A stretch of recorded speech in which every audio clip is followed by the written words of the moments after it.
that have been experienced over the years. And you specifically remarked that SAPS is continuously being restructured and that such restructuring is never completed. Has the frequent change in national commissioners contributed to that instability? I call it instability, we may call it something else, but I think you gather what the gist of my statement is. And which, if any, of the national commissioners that you know of have actually served a full term? I'm going to add a second question. Chair, is it fine if we do two questions again as earlier? And the second one is, what reforms would you suggest to secure leadership continuity and ensure that operational successes, like some of the ones that you've used examples from the PKTT, are not disrupted by changes at the top?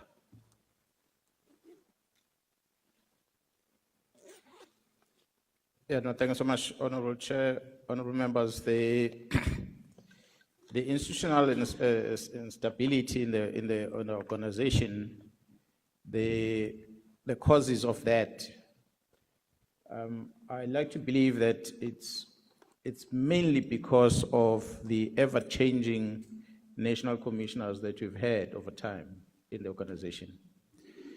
And I think it started when Commissioner Silebi left. And I did an introduction, Honourable Chair members, you will recall that you are working on a national development plan as you are here in Parliament, which is supposed to be rolled out. And one of the recommendations in that plan talks about the demilitarization of the South African Police Service.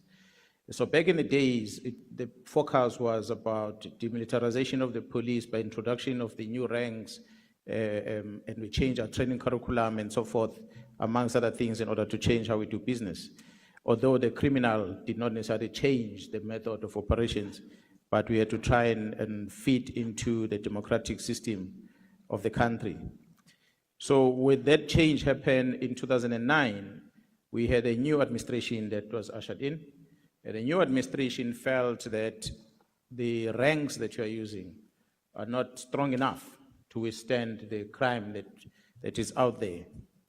And as a result, Honourable Chair, with your permission, maybe I should ask Honourable Mwango to enjoy the seat so that I can be able to see the Honourable Member that we are responding to, because he's not visible. If we enjoy the seat and sit back, yeah, that will do. Thank you so much. Let me do like this. Honorable Mwango, may I request you to occupy the seat next to Honorable Shikela. You will come back so that there can be direct eye contact between the speaker and the witness. And thanks very much for your understanding.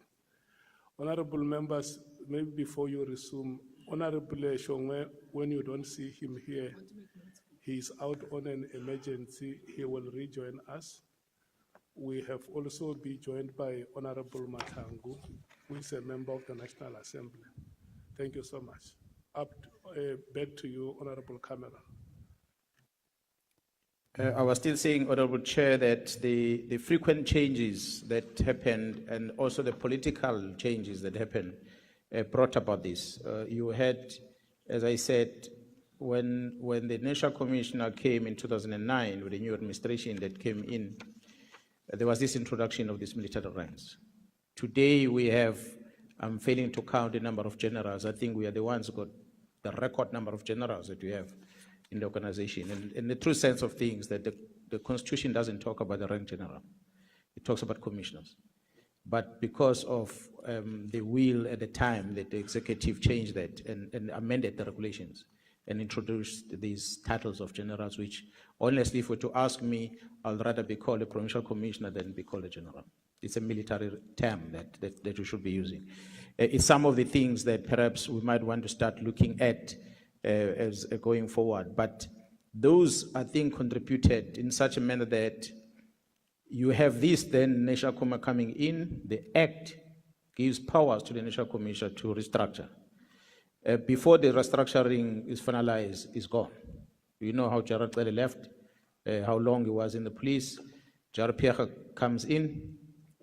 Well, I came in to act at the time.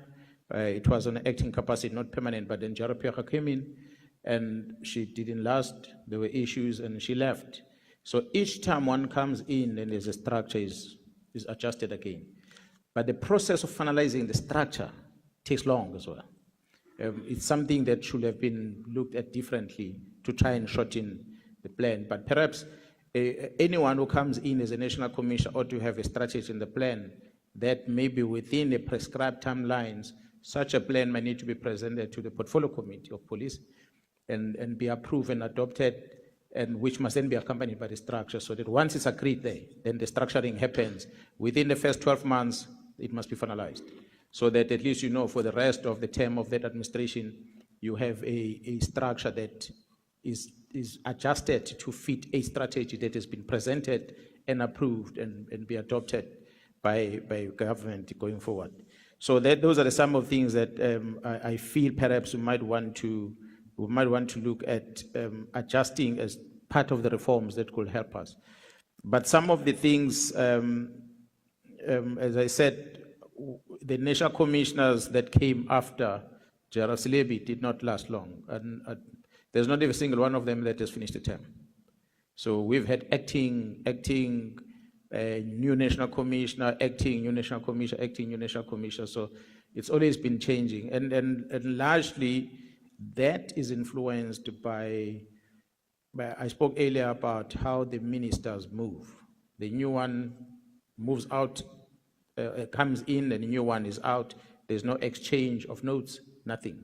Same with the police. The new national commission is gone, the other one takes over, they don't talk. There's no handing over certificate. That which we are lectured on in terms of handing over, we don't do that at that level. So as a result, you have a new national commission coming in and starting things afresh, especially because the law empowers the president to appoint a woman or a man without prescribing the skills and qualification that a person must have.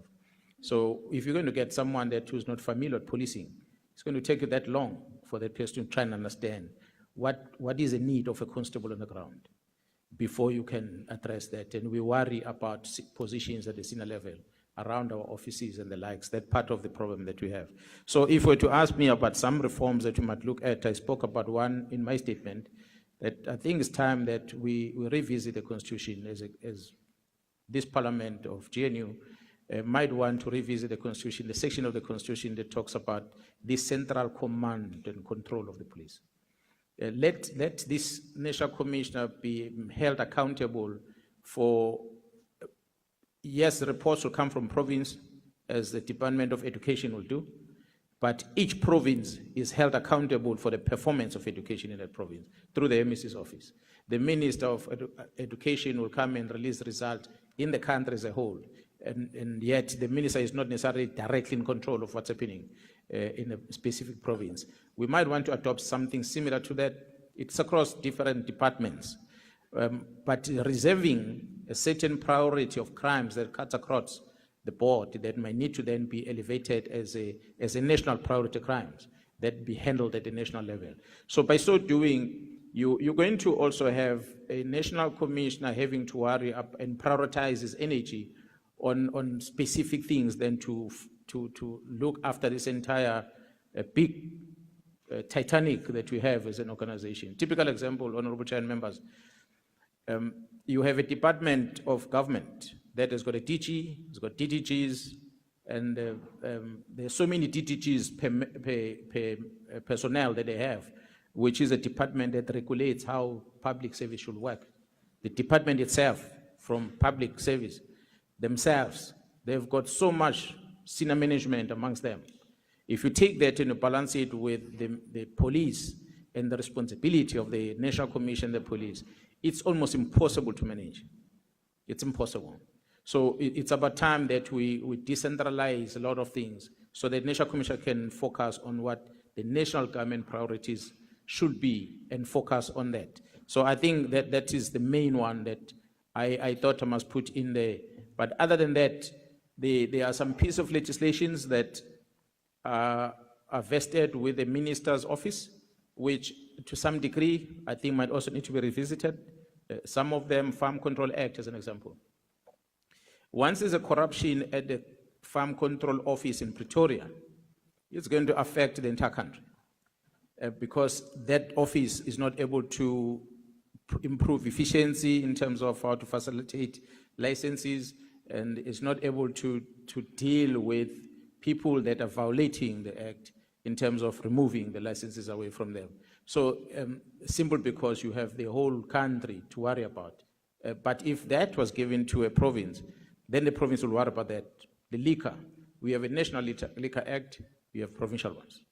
So the provinces that really pay attention on their Liquor Act, they have better controls on it, on how the sales of liquor is done in different provinces. But the national liquor is still there because it regulates this shipment of big liquor outside the country, things coming into the country. It focuses on those, whereas the provincial legislations are looking at things that are happening within the province. So whilst in the police you want to decentralize and be able to control in a smaller scale at the national office on some of the things that you need to focus on as the police, but there is also some piece of legislation that might need to be reviewed that will allow the police to be able to perform their task better. And I believe if we do those things, it might create some stability within the management of the police. Thank you, General. General, just as a matter of interest, I just made a note. Of all of these Lieutenant Generals, you actually mentioned it earlier as well. All of these Lieutenant Generals, I think you said there are 10 or 11 of them at head office. How many of them are actually career police officers that came through the ranks? Because it feels to me, and I'm going on the way that you explained it earlier, that we can actually save a lot of money that could go to the provinces to assist in ground level policing. But we've got this top heavy office, head office, call it head office, where I'm not so sure that it's making a significant contribution. Yeah, well, honorable members, I'm not sure of the numbers. I'll be under correction, but by and large, those that are within the support environment, which carries the big numbers at the head office, a majority of them are professionals that came to the service without necessarily having to grow within the police. But you might find maybe in the provinces similar thing happening, but I think the challenge that we are having with regard to these numbers that we have, again, is the power that is vested to the National Commission by the Act.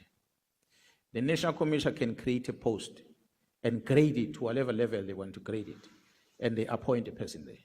So we've moved from 2 deputies to 3 deputies to 5 deputies and back to 3 deputies. We moved from 2 divisions to 10 divisions. So we just divide the cake as we want. You divide to create a post.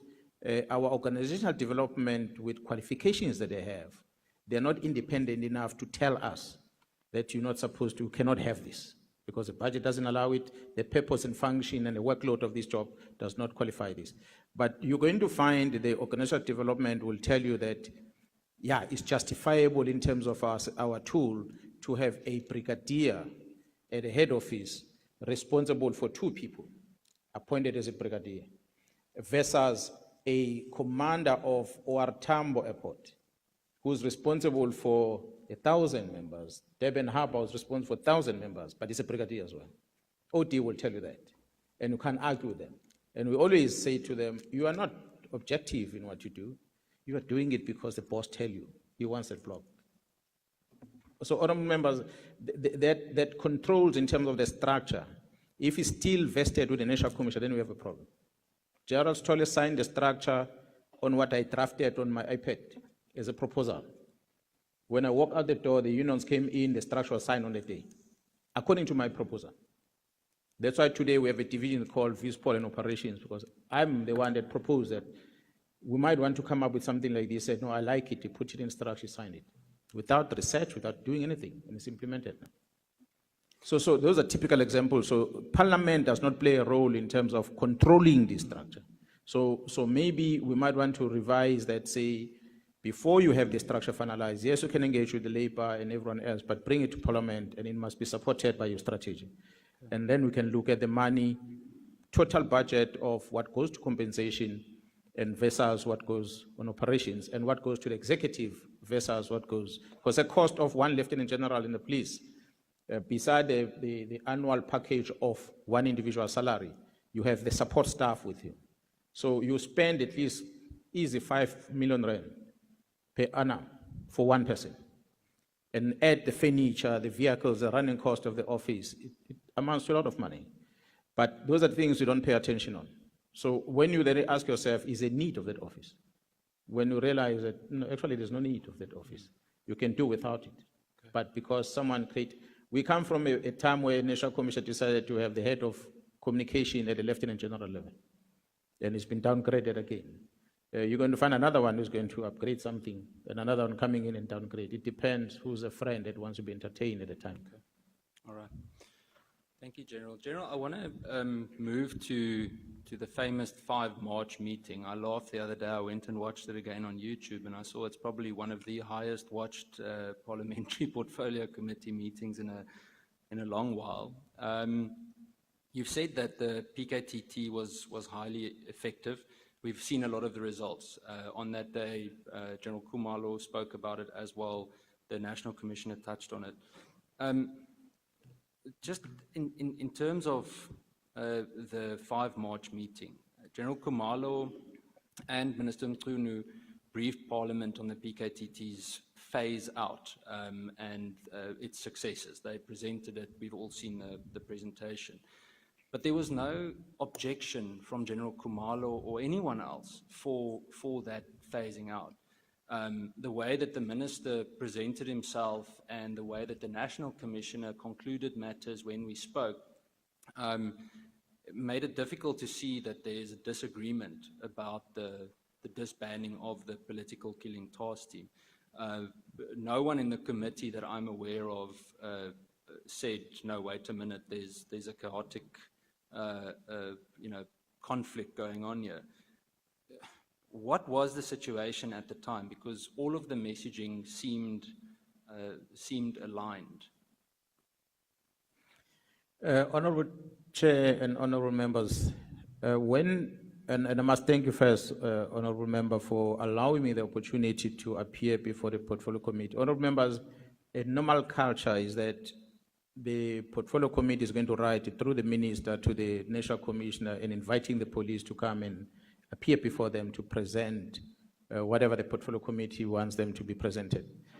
But in this case, I personally contacted the Honorable Chair of the Portfolio Committee and requested that he please, if there's a meeting coming up, he must invite me because I need to speak about certain things that are troubling me, that are affecting the organization. So he tried that meeting, I think it was early as February, if I'm not mistaken, and there was something that happened and it had to be postponed to March, and eventually we met on the 5th of March. So we would have met earlier than that. So I was not part of the development of the presentation. I did not ever know, because it was not shared with me, the presentation that was present. I was shocked to sitting in my office and I see they are agreeing with what the minister is saying. And to me it was disturbing, but I couldn't say anything because it's coming from my boss. That means my boss is in agreement with what the minister is saying. So he is the National Commission. If he decides, so it goes. I can't stop it. But the appearance before the committee, I agree with the honorable member that at the time when the presentation was made, the Minister of Police was in support of this winding down plan that was proposed, and the National Commission is the one who came with the proposal of this winding down plan.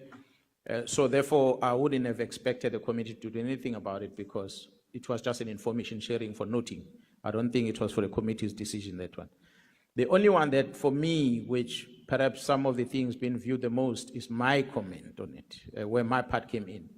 I think my expectation on that one, Honorable Chair and members, is that I've hinted on the involvement of players outside the police, people that are in position of sensitive things. I introduced the problems that existed in 2011 going forward.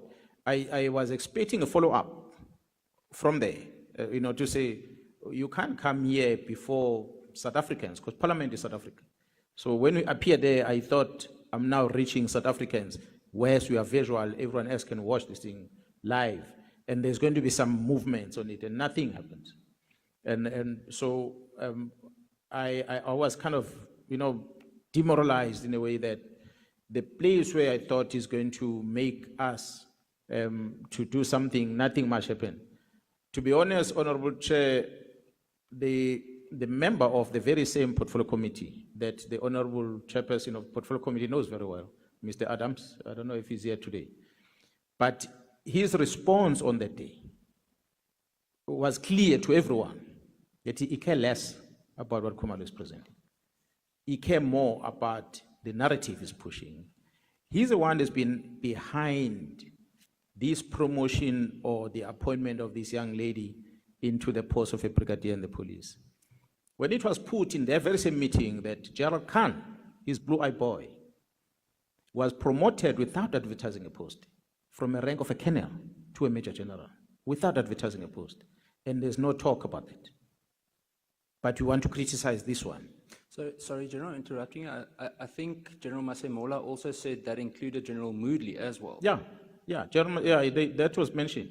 But you will expect that the members to pause and say, wait, this appointment of this girl is not the only thing. Let's look at the entire problem. But because they were so focused on their plan, they ignored whatever that was presented and they focused on what they're doing.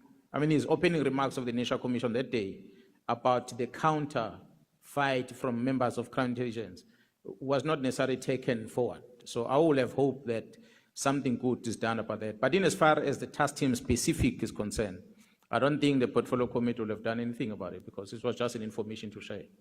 And the biggest problem for me was what is happening at intelligence in the main. And I think at the time, I don't even think that the portfolio committee was briefed about the CJ Ops that is running in Gauteng, the counterintelligence operation and all the challenges we're facing. I don't think we share that with the committee on a day. Thank you, General. General, furthermore, two or three questions regard, I think just for clarity's sake, am I correct then, I think the assumption, or I think you mentioned it in the commission as well, but is it that same member of the committee that speaks with General Khan? That's correct. And the Inspector General of Intelligence. Okay. Just in terms of the official record of 5 March, there was no reference to drug cartels or judicial capture or even interference. For example, the name of Kat Nhlanhla wasn't mentioned on the 5th of March, and obviously it became central to your press briefing you did a few months later. Were they already known to you then, or did the evidence emerge later? And or, I mean, was it part of a sensitive investigation, something you couldn't have said then yet? And then a question touching on that, the March engagement didn't directly mention any ministerial interference.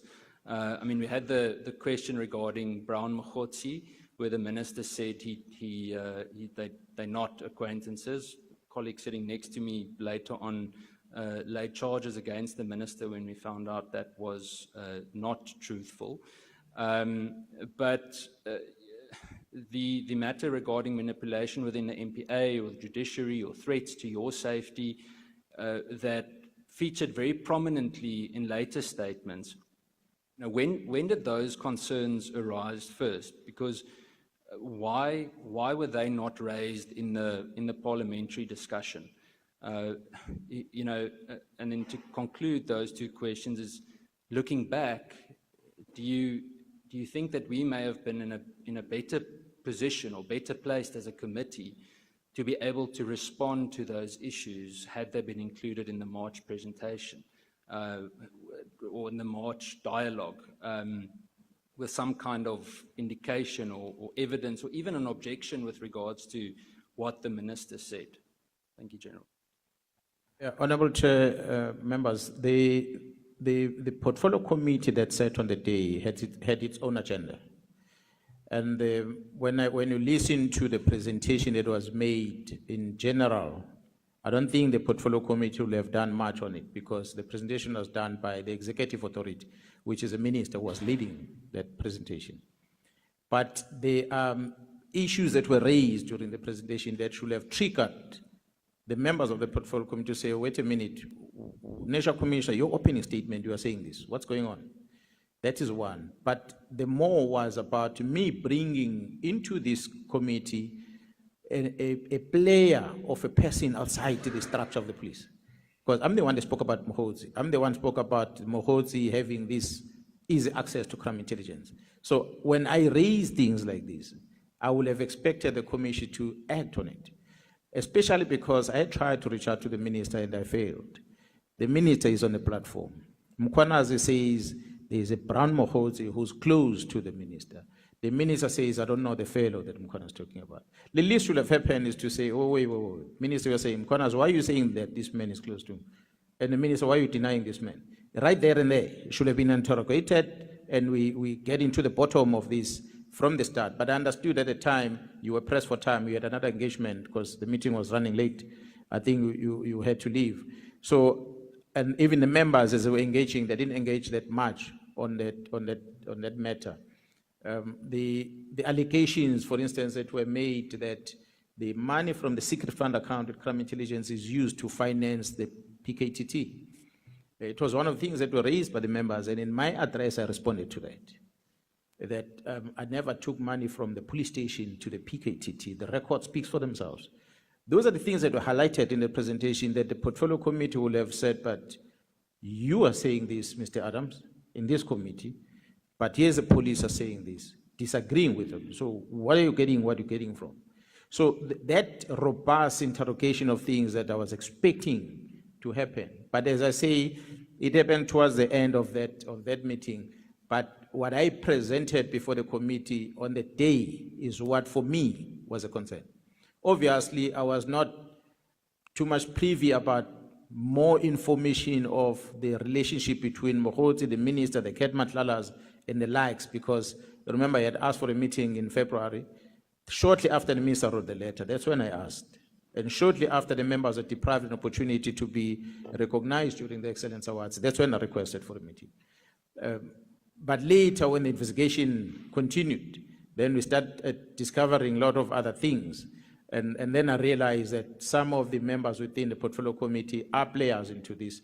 Let me take it out there into the public and not come back to the committee. But I must say, Honorable Chair members, the majority, I would say more than 90% of the presentation before the portfolio committee, you cannot falter the portfolio committee of not responding, except the percentage where I came in and I started talking about it.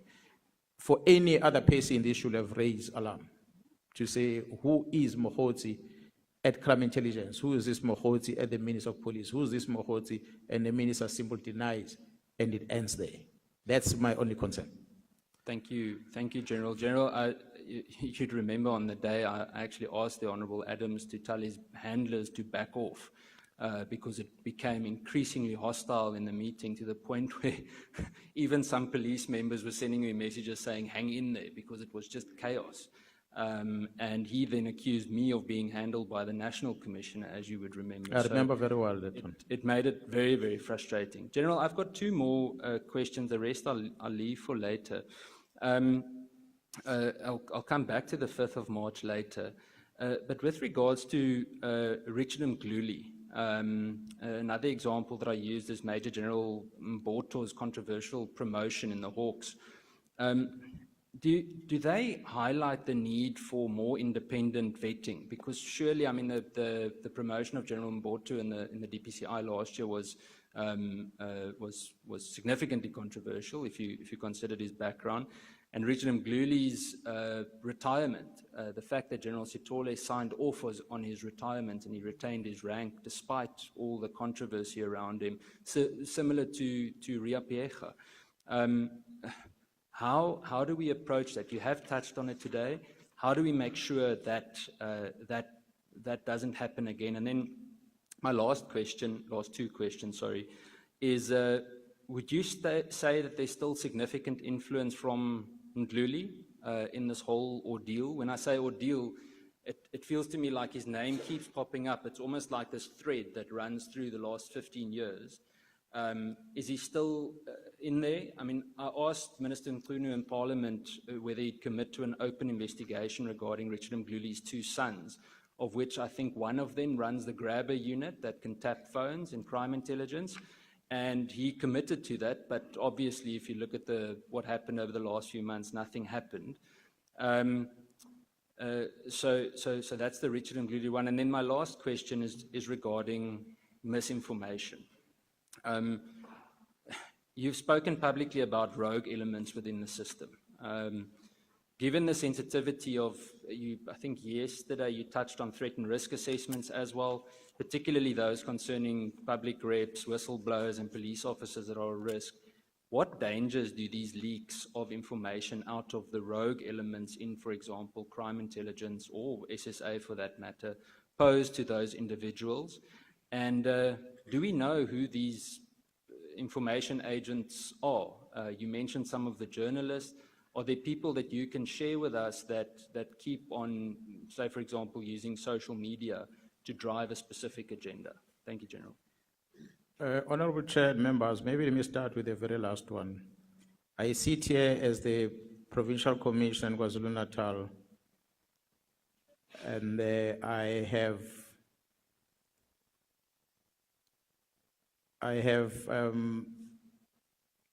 received, I'm trying to find this information.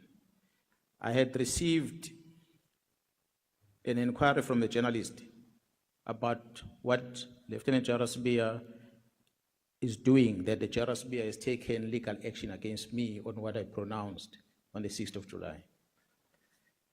Honorable Chair, this is Abraham Mashego, a journalist from News 24, the one who's been handled by crime intelligence, amongst others. This Abraham Mashego, who started with these stories, and the one who I was told about by his fellow colleague that I spoke about before.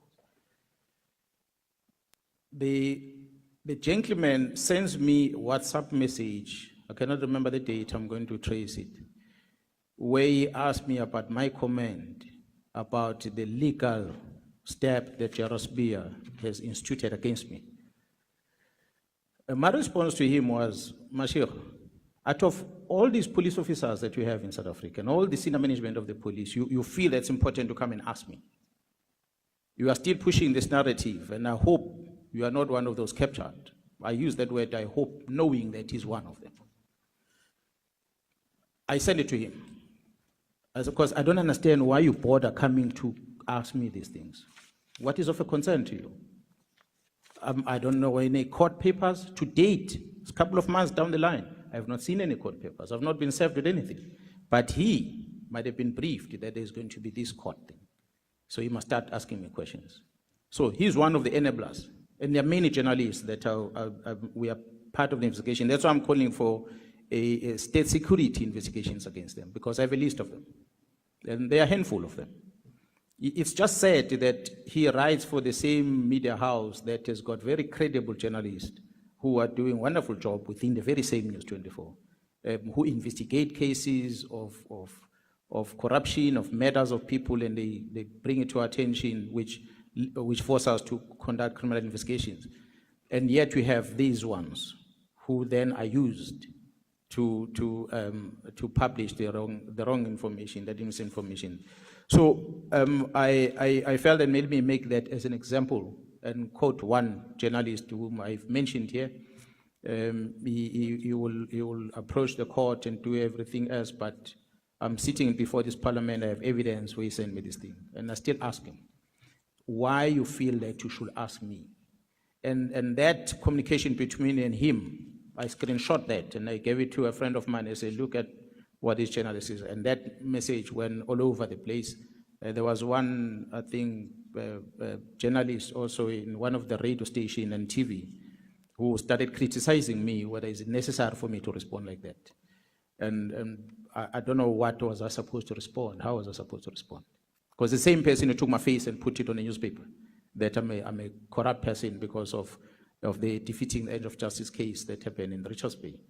It never apologized today about that. So that is typical, some of the people that are involved with this misinformation. For this to stop, I'm going to hope that the lawmakers yourselves in Parliament you are going to put measures in place to make sure that a journalist is not going to hide behind being a journalist and reporting without fear and favor if he's reporting things that are wrong and they damage other people's images. That they are going to not only be held accountable by that media house by losing their jobs, but they must end up in prison. There must be heavy penalty of the mistakes done by journalists. It cannot be that anyone else is going to be held accountable, but when it comes to the media freedom, it's gospel, whatever they say. It's wrong. It cannot be like that. So they are good journalists, but they're very bad ones also in the mix. The Mkhwanazi matter, I cannot say that he's still playing the part. Look, we might say, I've said yesterday, that there are family members of General Mkhwanazi still within crime intelligence. I'm not accusing those family members of being wrong like Mkhwanazi. They might be good police officers. I don't have the facts. But by association, on a risk management point of view, you ought to be careful and say, the person associated with this one, the person was associated with was implicated in the following, therefore let me shield this one. Just a benefit of not this one being accused of being involved in the wrong things. Let me protect this individual by removing this person out of the sensitive environment and put them somewhere else. So there's some of the reforms that General Kumar is trying to implement. Some of the reforms that have been blocked. And the manner to block them is for those members within to spread the information and take it out there to the public space. And there's no consequence for that, unfortunately. And so if the ad hoc committee were to really look at how to protect the information leakages within, and if it does detect it, like Mr. Adams, or who then has, and Ms. Kola Barnard, who then are in possession of such sensitive information, they negligently take it out there, they should go to Paulsmoor and sit there for a while so that they learn something. It cannot just happen because they are executive, they are in parliamentarians, and must be easy like that. If that happens, next time, they won't take that information from there. Honorable Chair and honorable members, members of crime intelligence get arrested. The person who communicates out in the social media is an ex-police officer. The lady, your enemy, I forgot the name. She likes to say she's my enemy, but you can say the name. Patricia Mashale. Patricia Mashale. Patricia Mashale sends a WhatsApp to Mr. Adams and says, we did it. They communicate like that. We did it. They were in a mission to see to it these members of crime intelligence are gone. They communicate, they say, we did it. I know I was disappointed with Patricia when I saw that message, and I said, but this is a regarded person as a whistleblower in the country. So what is this now? Is this a whistleblowing? You cannot be a whistleblower if you are damaging an institution. We must go and talk out about something if you have failed through the structures to get matters addressed, then you can take it out and be a whistleblower. But you have a platform to address things. Why do you take it out whistleblower? So when the letter of disbandment of the task team was released, she's one of the people that circulated it on the 2nd of January. How did she get hold of it? Those are the questions that one is asking. So that you can see that within crime intelligence, they're not only dealing with parliamentarians or the journalists, they are dealing with anyone else that can spread the news, fake news. So those are the things that might need to be looked at going forward. To ensure that we have a clean system in the organization, is one thing to vet people coming in, and I said yesterday, I said I had an opportunity to be briefed about the system that SIU is using to try and maintain integrity within their space, that we must perhaps, I challenge maybe the portfolio committee to sit down with SIU and get to hear what is it that they do, how they do it, and build from there. Maybe there can be a better institution somewhere that can do better things. The bottom line is, Honorable Chair and members, it cannot be about you come in, you take an oath, and you are forgotten after that. You take an oath today, you walk out the door, you accept bribery, and you just continue doing wrong things, and nobody bothers. There has to be this constant assessment done throughout, so that you are evaluated whether you're still fit for a job or not. You cannot just leave a person forever to be there, not knowing that it's compromised already. So there must be that continuous, but it requires a policy. It requires, because it becomes an employment condition of police officers. So the legislation must talk to it, and the policy that comes from the minister must talk to it, so that the national commissioner can employ that when he employs these people to their service. I think that's just about,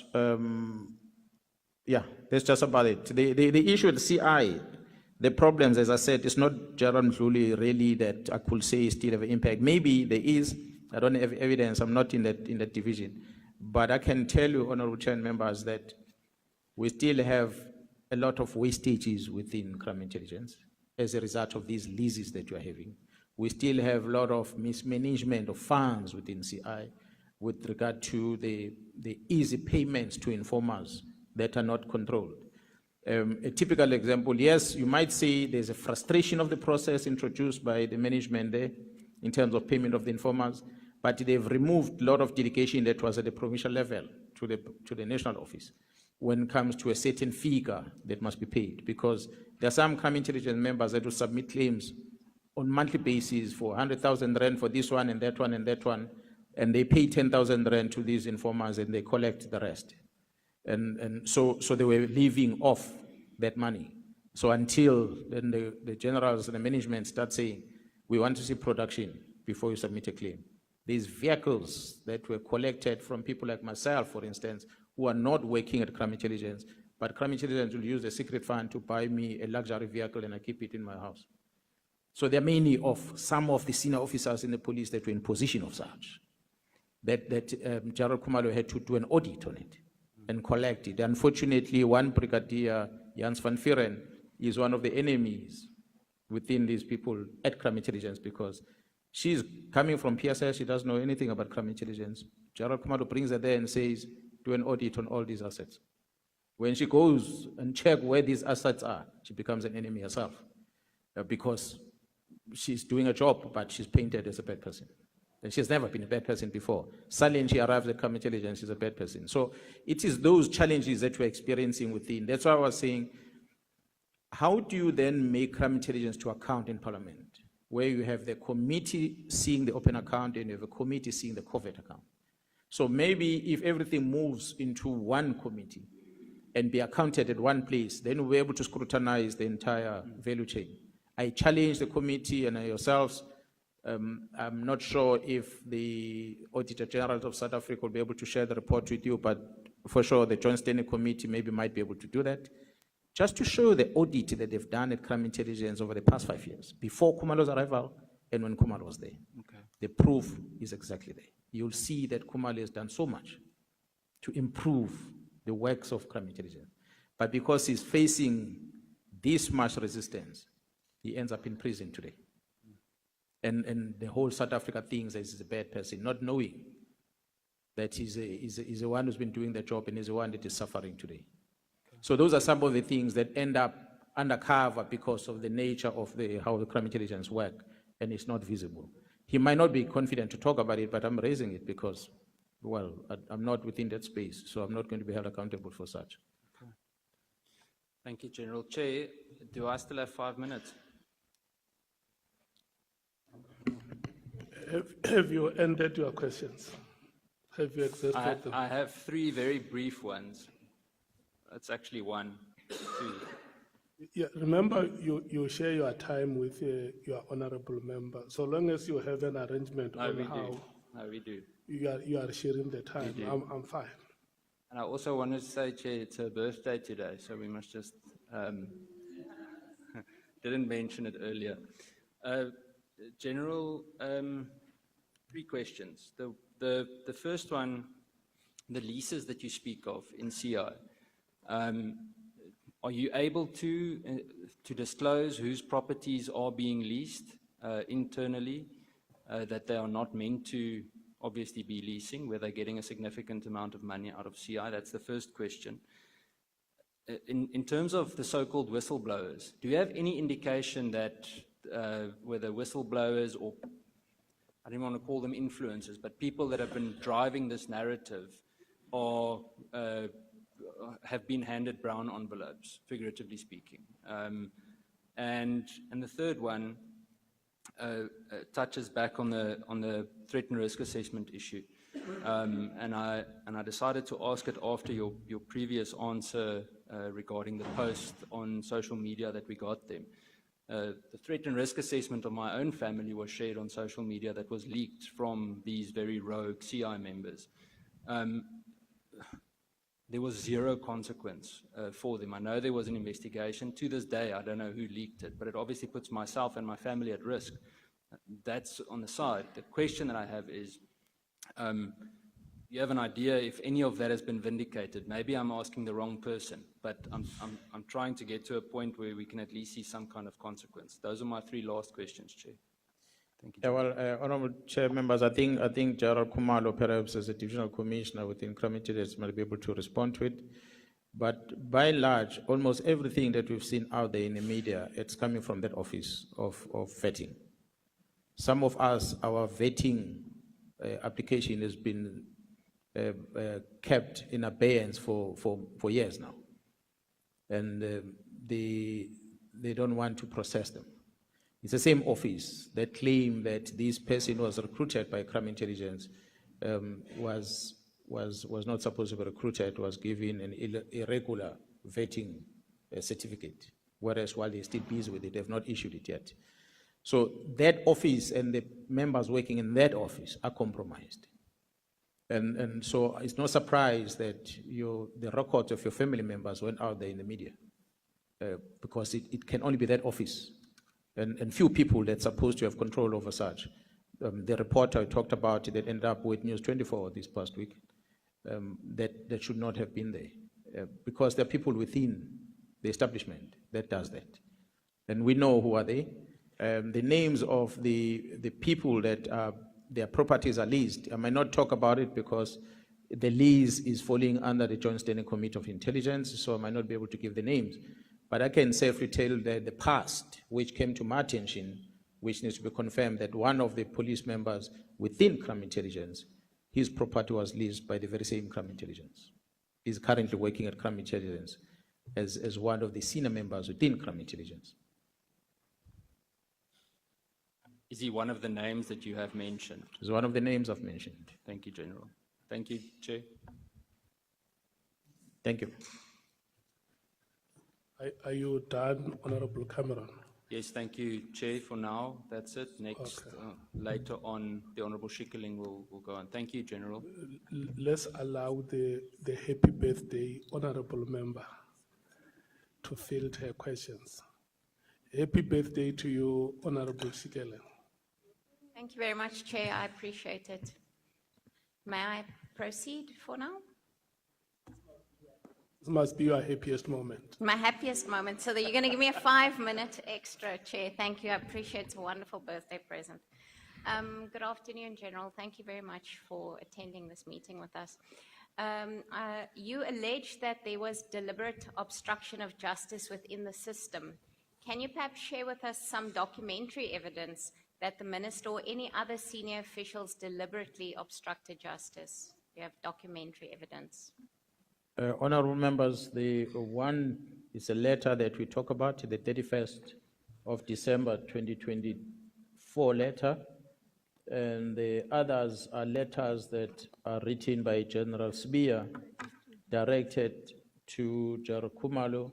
If you look at the NSM annexure on volume 2, you're going to find them as referenced.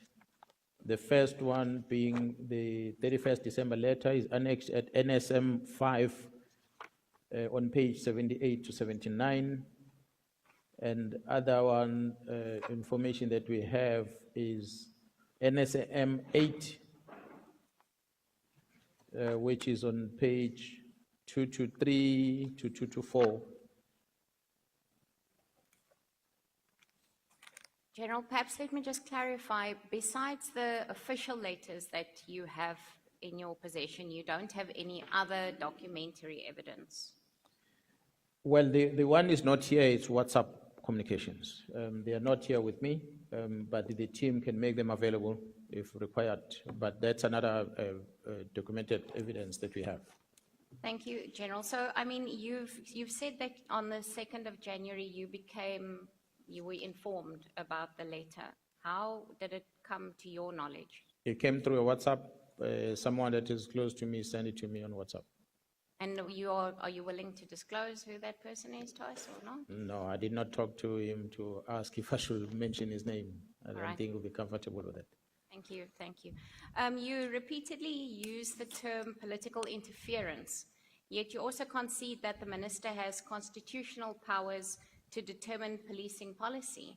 Where precisely do you think we should draw the line between policy and interference? I think we need to visit the legislation, honorable members, that will be able to help you. I spoke about the Police Act earlier, and I made a reference to the office of this a Director General that is responsible civilian secretariat in the police. If that office is given the duties and the tasks that it's supposed to perform, then the minister need not to worry about things, because if there's anything in doubt on the minister's head, he must go to the DG. But the minister doesn't do that. The minister will have a legal advisor in his office. He will rely on the legal advisor in the office. The minister will have a chief of staff. He relies on the chief of staff. A matter of fact, honorable chair and members, we were at one stage where I started realizing that something amiss is happening in this organization. When the minister sanctioned the management of the SCPS to go to Kivitskroon, place in Pretoria. I'm sure some of you might know the place. We gathered there, and the entire senior management of the police was called. When we arrived there, the generals from the head office were told to be excused, except the deputies. So all the divisional commissioners had to pack their bags. They arrived there in the morning thinking there's a meeting because they were called, and next thing they were told they're not needed in a meeting. They left. We sat there and we listened to the presentation, and to be honest, honorable chair members, I've been in the organization for this long. I joined the top management of the SCPS in 2011. What I experienced there in that meeting, when the advisor of the minister, Advocate Pikoli, was giving us a lecture about the very same act that we've been enforcing for so many years, was giving us a lecture about the powers of the minister, was giving us a lecture about what the minister can or cannot do. I saw that presentation as intimidation to us, to say to us, must toe the line, because the minister, exactly in your words, he has a constitutional right to do this and that and that. So that was a preparation of something. When I walked out of that meeting, the very same meeting, as I walked out, I told the National Commission, something is cooking here. Something is happening here. And I went to Gerald Kumalo and the team were outside. I said, you better be prepared. There's a war coming. I cannot tell what it is. I can't put my finger on it. But from coming on this boardroom, coming out of this meeting, having listened to what Advocate Pikol was presenting before us, you can't come and tell us about Section 205 of the Constitution, Section 206 of the Constitution. We are senior managers of the organization. We went to PAL to be taught about that. We went to university, some of us, to go and study that. We are practicing that every single day. We are appointed in terms of the very same sections of the Constitution. So who are you now to come and tell us? Advocate Pikoli, you think we don't know that? You are trying to influence us to be believing that when the minister takes a certain decision, it's within his powers. So I suspected from that meeting. I cannot remember the date. I'll give you the date of that meeting. Maybe we must get the presentation also of that meeting that Advocate Pikoli presented to management of the SCPS. And then you wonder, from that presentation, you can conclude that there was a preparation of something to say that the minister can now intervene. The Police Act outlines exactly what the civilian secretariat head must do. One of them is to give the legal advice to the minister. But in all these engagements, you don't see the DG's buoy in that mix. There's nothing about the task team letter. He's not there, the civilian secretariat. There's nothing about any reforms the minister wants to introduce, presentation to us as management, the meetings of the 6th with the PKTT and the National Commission here. I don't think DG's buoy was part of that. The minister hasn't. So every decision the minister has ever taken, he has never taken the DG, who is the civilian secretariat, in his office with him to take these decisions going forward. So the legislation provides for it. Why is he not using it? So what else can then Parliament do if the executive order is empowered by legislation, but the executive order chooses not to use it? Do you blame the legislature? No, you can't blame the legislature. There's a provision for it, but he ignores it. Honestly, when it comes to this, I will argue that the minister cannot come and claim that I have a constitutional or legal authority to shut down teams. Thank you, General. I think it will be important for us to get the date of that meeting so we can just have some further clarity there. You've also indicated that the minister had never been briefed on the PKTT's work before issuing the directive. However, you yesterday indicated that you're aware that General Khumalo held meetings with the minister and the National Commissioner after the 6th of March. How do you know that prior meetings did not take place regarding the PKTT, and do you have any documentary evidence to prove the contrary?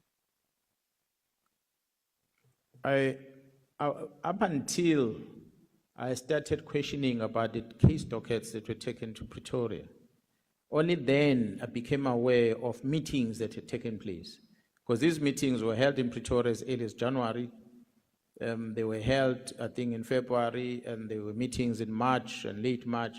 I was not informed about all those meetings until such time, and I said, National Commissioner, I need a statement under oath about these dockets that have been taken away and the team been shut down, that whether did you authorize it or not. That's when I became aware that there was a proposal which was not taken by the minister of agreeing to his letter, but in the terms that the National Commissioner wanted to introduce. And the minister did not agree to that, and therefore, I think they realize that if that is not done, because I already said it on the 5th year that you shut down the unit, you stop investigation, you're committing a crime. Here in Parliament, I said that. And I don't know whether maybe that is what National Commission end up saying, you know what, I'm no longer going to entertain or make any new proposal to the minister. Let him allow Jerome Mkhwanazi to do what he wants to do. Thank you, General. So you allege that the crime intelligence has been in crisis since 2011 and that we're seeing similar patterns now since then, or to that time. At that time, then, the Minister of Police, Martin Tweto, may his soul rest in peace, had ordered the closure of the Cato Manor unit. Would it be accurate to say that the current closure of the PKTT mirrors that situation? I don't think I get the question correctly with regard to the Cato Manor versus the PKTT. If the member can repeat that, just so we can understand exactly the question. The Cato Manor unit was closed down by the Minister of Police at that time. Is that correct or incorrect? I'm not sure whether it was closed by the Minister of Police. I think the former general who was in charge of that team might come and explain. But what I know is that the members that were working at the Cato Manor, they were arrested, most of them. I think that's what led into the unit not working anymore. I doubt whether there was any directive for the unit to be shut down. So you earlier indicated that there are detectives that were rotated to root out corruption, as some were found to be involved in illegal activities within the PKTT. How many members are we speaking of?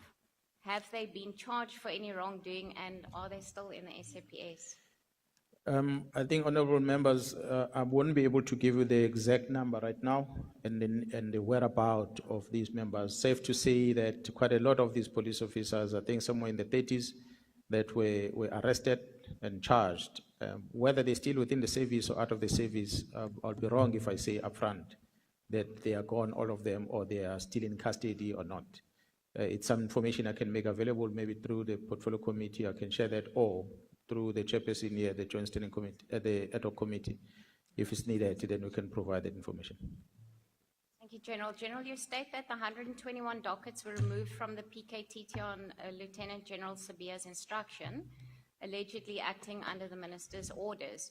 Did you record any formal objection in writing or open an internal investigation at that time to safeguard those case files and their evidential integrity, considering that most of them do come from your province?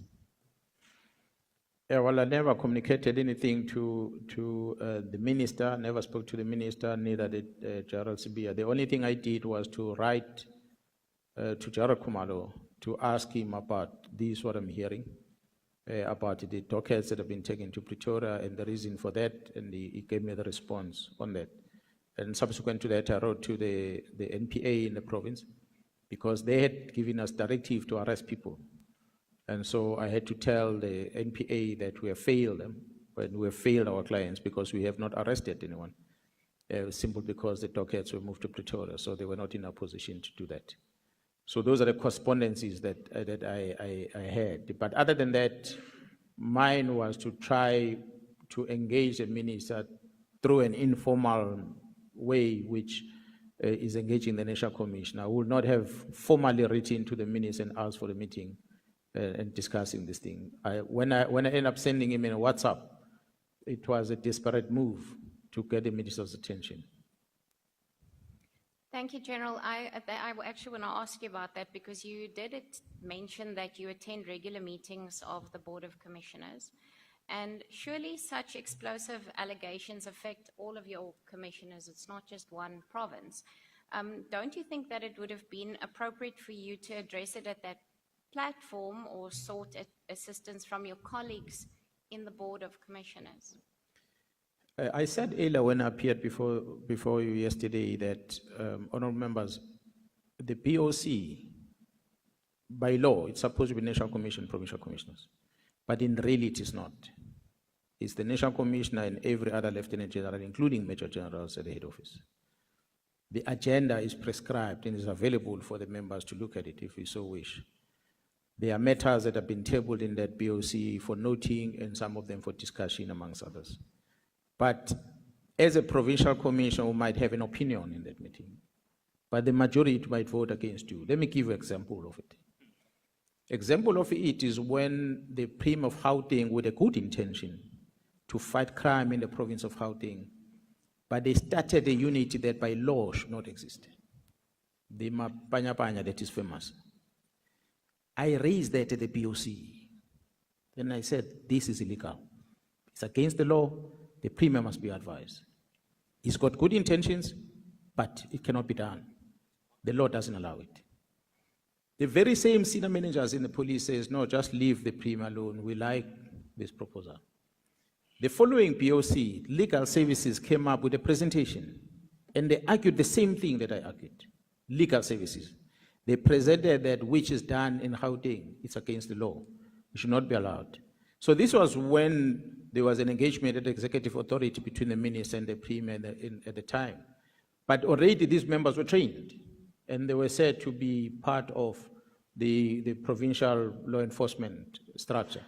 So my argument in the BOC and the support from legal services was not taken serious at the BOC. So they continue with the training. But because legal services had already taken note of it, they went to the minister, said, the minister, you cannot sign this off. It's against the law. Obvious, the Premier and Gauteng one was not very pleased when the minister clearly didn't want to sign that. And as a result, to date, that unit, those group of members could not be incorporated into the Police Act as a result. So they are still there in Gauteng. I'm not sure whether they are enforcing the law or what they're doing in Gauteng, but legally they're not supposed to be there. So what I think at the time, which I even said and I sponsored the meeting, is that you cannot then as a province compare yourself with what's happening at municipality. I think there was a competition between what's happening at the city of Cape Town, which by law can have such a law enforcement structure. In terms of metro police and law enforcement, it's the Act, Police Act provides for that. But at the provincial government, it's not provided for. The legislation doesn't allow it. So I think when it was adopted in Gauteng, it could be perhaps because there were many metros in Gauteng that are not necessarily controlled at the provincial level, or they don't have necessarily a relationship with the leadership at the provincial level because of political dynamics in the province. In relation to Western Cape, where the provincial government and the local government is the same political party. And therefore, the local government with the law enforcement gets more support even from the provincial level. So therefore, that's why there's no interest of initiating something else at the provincial level. They are fine with it being at the municipality level. So I think that's where the challenge was. It's a good initiative, I must say again, that was started in Gauteng, but unfortunately, it was not in line with the law. So you have it, then you appear yourself in POC and you present things like they get shut down. This, I must say, the issue of the political task, of the closure of the team, was not necessarily discussed in that BOC. There was never an agenda item to discuss that. The agenda items at BOC are things that are prescribed that we're engaging on, not operational things in details. So this one did not get a time in any of the BOCs.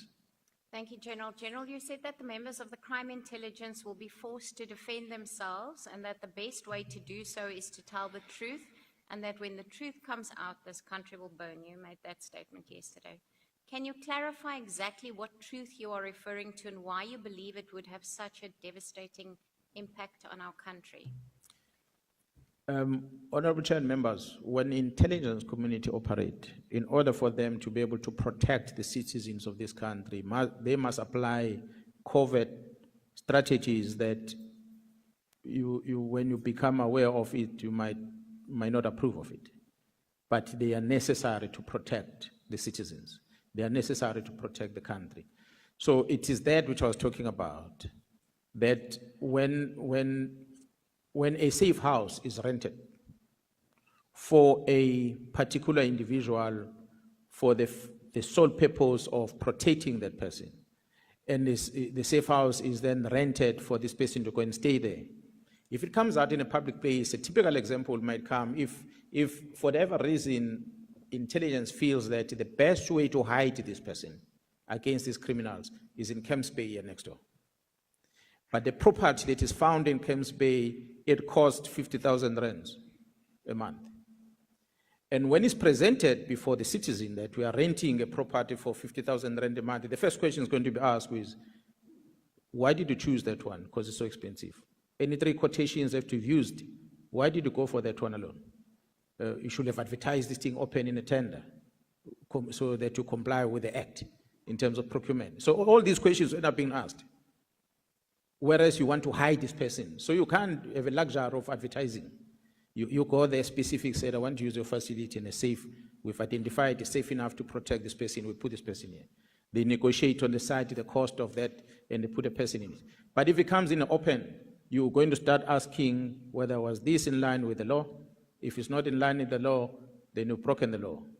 If you want to do this, you must go this fashion, you do this, and that will defeat the purpose of protecting such information. I'm using that as a typical example because it applies. The cost associated with it is one thing. The next thing will be whose property is that you are renting. That's why I said yesterday, you're going to hear the names of the owners of properties. Of some of them might be in this hall where we're at. And then you're going to say, yeah, you rented Mkhwanazi's property because of corruption. Yes, it's Mkhwanazi's property, but it might have been a proper property to use at the time. That's why we chose that one. Unfortunately, Mkhwanazi did not declare that when he submitted his financial statements at the end of the financial year on his disclosure. Because he's not supposed to, because this is a covert operation. He might disclose it on another platform, but not there through SAFs and the likes. So those are some of the examples that I'm using. There are many examples where you acquire something. You go and buy a vehicle directly from a garage, a Lamborghini. And then you're going to ask the question, why do you buy a Lamborghini for a police operation? We don't understand as citizens, but because the intelligence wanted to infiltrate the Lamborghini crew. So you can't come with a TERS to mingle with the people that drive Lamborghinis. It must come with a Lamborghini as well to be in there.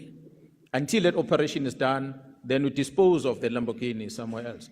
So those are some of the examples that I can use, but there are many things that the intelligence community do to protect you and me that are done without necessarily following the same legislations that you pass here that you know of. They will know about it at Joint Standing Committee, not you. But it's within the law. Even with the Auditor General of South Africa, when it comes to audit, it's not every auditor that is allowed to walk in and audit there. It's certain categorized auditors that have gotten access to. So they audit, they produce reports, and those reports are classified. You'll never see the Auditor General of South Africa standing before South African and talk about that budget and the audit done there. They won't say it. They'll produce report and keep quiet because it's a nature, not only for South Africa, all over the world. That's how it works. General, I mean, your press briefing was bold. I don't know if I could put it another way. Obviously, there must be some of your senior colleagues and superiors within the police that did not take kindly to this disclosure, obviously. Do you have any records such as emails or memorandums or reports or threats even that you've received after this statement of yours on not only on your life but that of your family? And what pushback have you received? From my colleagues? Yes. I have not received any pushback from my colleagues directly. I like to believe indirectly, yes, I did, except Jairus Bia, who went on a national TV and started saying that I want to be a minister, that I shouldn't challenge a minister. I think that's a mistake they made by making a minister to sign a letter thinking we won't challenge it. That was his mistake. He thought we cannot challenge that because it's signed by the minister, and he was wrong. So other than him, the rest of the colleagues that directly coming to me with things, no, I cannot say there was any pushback, but there's been a lot of pushback indirectly through the journalist. A lot of media stories written. Some of those journalists that wrote bad things, they are starting to change their tune now. And they start connecting the dots themselves, which is interesting for me because, well, if they made a mistake, they must acknowledge that and be objective about things. That is just one, but it remains known that there is a relationship between some of the police officers with some people out there that speaks a lot. Whether those people that speaks a lot, they are doing those things being informed by police officers or not, I cannot confirm for now, but I know that Mr. Paul O'Sullivan is one of the very close friend of Jairus Bia, business partner, doing whatever thing they do together. The intelligent man in the country that is allowed by the state security or the intelligence community of this country to do as he pleases in this country. Because he brings in listening devices, he does as he pleases. And nobody bothers challenging him. And that is unfortunate. So he's one of the people that came very vocal on TV shortly after I made that press briefing. So whether was that voluntarily to defend Bia or was it due to Jairus Bia asking him to do that, I don't know. But I know very well that there's been a pushback indirectly from some of my colleagues. Thank you, General. General, then I'm going to go to the allegations that you've made against my colleague, Diane Kohler-Barnard. You've accused her of misusing intelligence information. Have you seen any official classified documentation that is labeled with the information on that you cite is in fact being classified? The list of the properties that were bought by crime intelligence are part attached to a statement. If you're not in possession of the DA statement that she issued, she attached that report. That is on one, which is issued by her. The second one I read to you yesterday. The questions that she asked in your portfolio committee, which she shouldn't have. Perhaps you should have told her that, colleague, this question does not belong here. But it went through your portfolio committee to the police, and the response came in the same fashion. So those are some of the one examples that I can bring up now.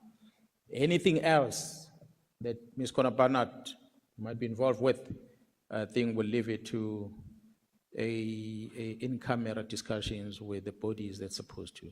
Because the nice thing is that people travel and they meet, and wherever they meet, there's cameras.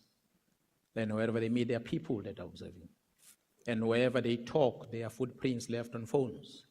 Even if they delete messages, we retrieve them. Thank you, General.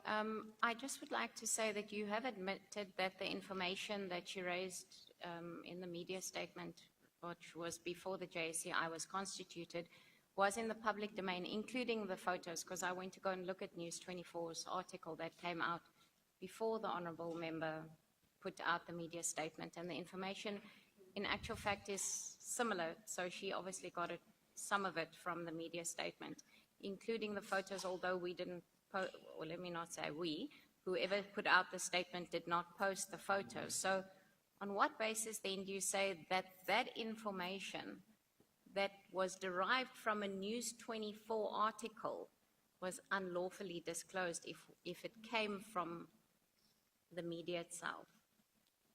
You said, Honorable Member, that is your colleague, so I will not be surprised if you somehow would want to protect her. But I said yesterday when I presented that Ms. Kola Barnard, Honorable Kola Barnard, should be politically correct in this House, that she was sworn in as a member of the Joint Standing Committee of Intelligence last year, or previous administration. I'm sure you know that.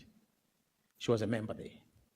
So she knows what crime intelligence does. So when she becomes aware of these things from the newspaper, she has an obligation as a lawmaker to approach a relevant committee and say, question number one, how does News 24 get hold of this? That is a responsible lawmaker. How does News 24? You cannot spread crime simply because it's not started by you. If there's a porn movie, someone makes a porn of an underage child, and you receive it, and you circulate it further, you are participating in a criminal offense. You cannot use that as an excuse that it was already in the media, so therefore I have a right to share it further. Beside the fact that she was a member of the Joint Standing Committee before it was dissolved. She was there. She's a member of this House of Parliament as an MP, have taken an oath. So having the knowledge of what is happening at the secret fund account and having a knowledge about her obligations as a member of Parliament, and later in the year, in June, she's been sworn in again at the Joint Standing Committee of Intelligence as a member there, but she still writes questions about things that does not concern the Portfolio Committee on Police. So I do not know with all what I presented if there's anything else evidential that I should give it to you that might be of satisfactory to prove that she broke the law. General, I just want to put it to you that it is our responsibility as parliamentarians to ask questions. I'm just making a statement. It is our responsibility to ask questions and to submit questions and to go to the media. So there's nothing, I mean, you acknowledge that Honorable Kola Barnard wrote to the Inspector General of Intelligence, which was the correct oversight channel.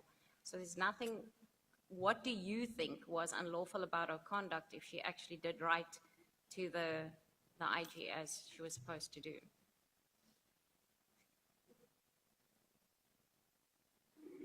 Honorable Chair, honorable members, I'm going to repeat again. The evidence I presented before you should be enough to prove that I said she issued a statement with a sensitive information. Her political party, Democratic Alliance, issued a statement and said, when she did that, there was no committee. I came here yesterday and I said, that is not an excuse because she had taken an oath prior to that. So she knows the processes there. The fact that there was no committee is no excuse. But whatever that may be, I passed that. And I brought her back into the time when she was then sworn in the same committee this year. She's a member of that committee. I'm sure you agree with me, Honorable Member. But she still asks questions that are outside, that are the responsibility of that committee, but she asks those questions outside. What is the reason for that? That which I presented yesterday. 3 questions about these properties, even addresses. So when you ask a question like this in the Portfolio Committee on Police, it's a public thing. You are writing, a person who sees that question is a public thing already. You are disclosing that through the question in Parliament. You cannot therefore come and use a protection of Parliament and say, I'm an MP, I'm allowed to ask questions. You're asking questions in the wrong place. So as an MP, you took an oath, you must be held accountable for it. I think that suffices. I said yesterday, if you want more information for me to share, I'll take you back to my experience in 2011, when the chair of the Portfolio Committee will sit on the high chair and pass questions to her, and the questions come over to the police. We have those records. I'm sure the Honourable Member will clarify when it is her turn. General, I'm glad that you brought up the decentralization of the SAPS to provinces as your recommendation, because it's actually a recommendation that we've been making for several years. Please, can you advise if this recommendation is based on your tenure in Pretoria, or as a provincial commissioner? And do you agree that the legislation already allows for this? Honorable Chair and members, I'm glad you asked that question. Maybe what is missed, people don't understand, is my movement in the organization. In 2018, when General Cele, when the National Commission sent me to KZN to go and act, towards the end of the year of the 2018, the suspended provincial commissioner reached an agreement with the National Commission to exit the service. And then General Cele approached me and he said, but I spoke to the National Commission that you must stay permanent in this post. And I said, no, I'm not willing to do that. And the minister, I think he will have discussed with the National Commission. I don't know if they discussed, but we were at Gateway in Durban and he had a press conference there. He briefed the media when he was doing the walkabout in December.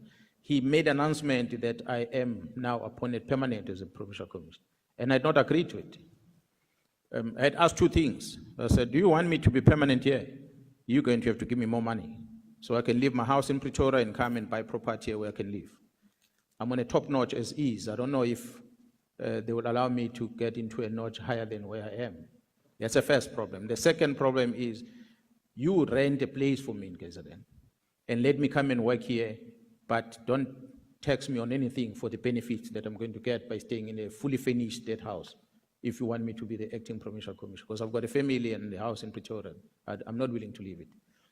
And so the National Commission then had to make a submission to both the PSA to ask if they can move me on a higher notch, as well as SARS to ask whether can they exempt me from tax.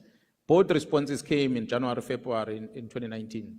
They say, unfortunately, we cannot give you a higher notch because the second notch from you is the DGs, and there can only be one DG in the SAPS. We can't take you there. The second one is we're not going to give you any excuse in terms of paying tax. If you stay if you get such a benefit, you're going to have to pay tax on it. So based on that, they couldn't afford to keep me in Durban. Then I said, okay, well, tough luck, Minister. You should have not gone public about this. Should have waited first.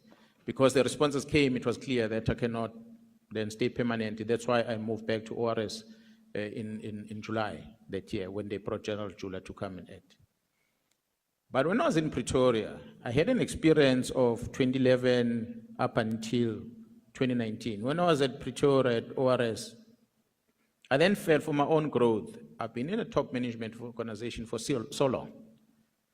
And I'm kind of familiar with operations at head office. How do you coordinate things and everything happening in the office? I've been involved with a lot of interventions in the country and then abroad.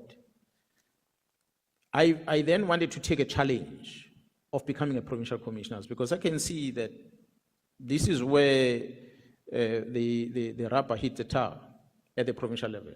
The challenge is there that the provincial commissioners have that we don't have at the national level. Let me volunteer to be one of them.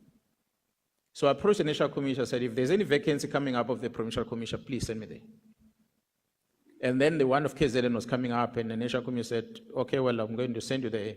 And there was a delay, obvious, because they must consult the executive in the province until there was an agreement in March that, okay, we can go and start.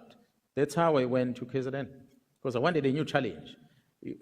I'm not in a good shape physically as I was when I was in Pretoria. Why was I in a good shape in Pretoria? Because you wake up in the morning, you go to the office at 7:30. Before you get to the office at 7:30, 5 o'clock, you're in the gym. Then you go to the office, you do administration, meetings and everything. 4 o'clock, you're guaranteed you're going home. You can still attend your children's school activities in the afternoon, do homework, whatever, then you sleep. You wake up in the morning. On the weekend, you can plan. If so-and-so has got a party on the weekend, you are guaranteed you are there. This phone doesn't ring. It doesn't ring at all. You can travel the length and breadth of the country. But as a provincial commission, you can't do that. Because the phone rings. The community wants service from you. So you must always be available. There's no time. Every gap you get, the time you are sitting here as a provincial commissioner, you have so many problems in the province that you must travel back as soon as you're done to go and attend to them. So the pressure at the province is that much higher as compared to the national level. So I wanted to feel that let me go there and see these men and women that are fighting with criminals on the ground. How does it feel like?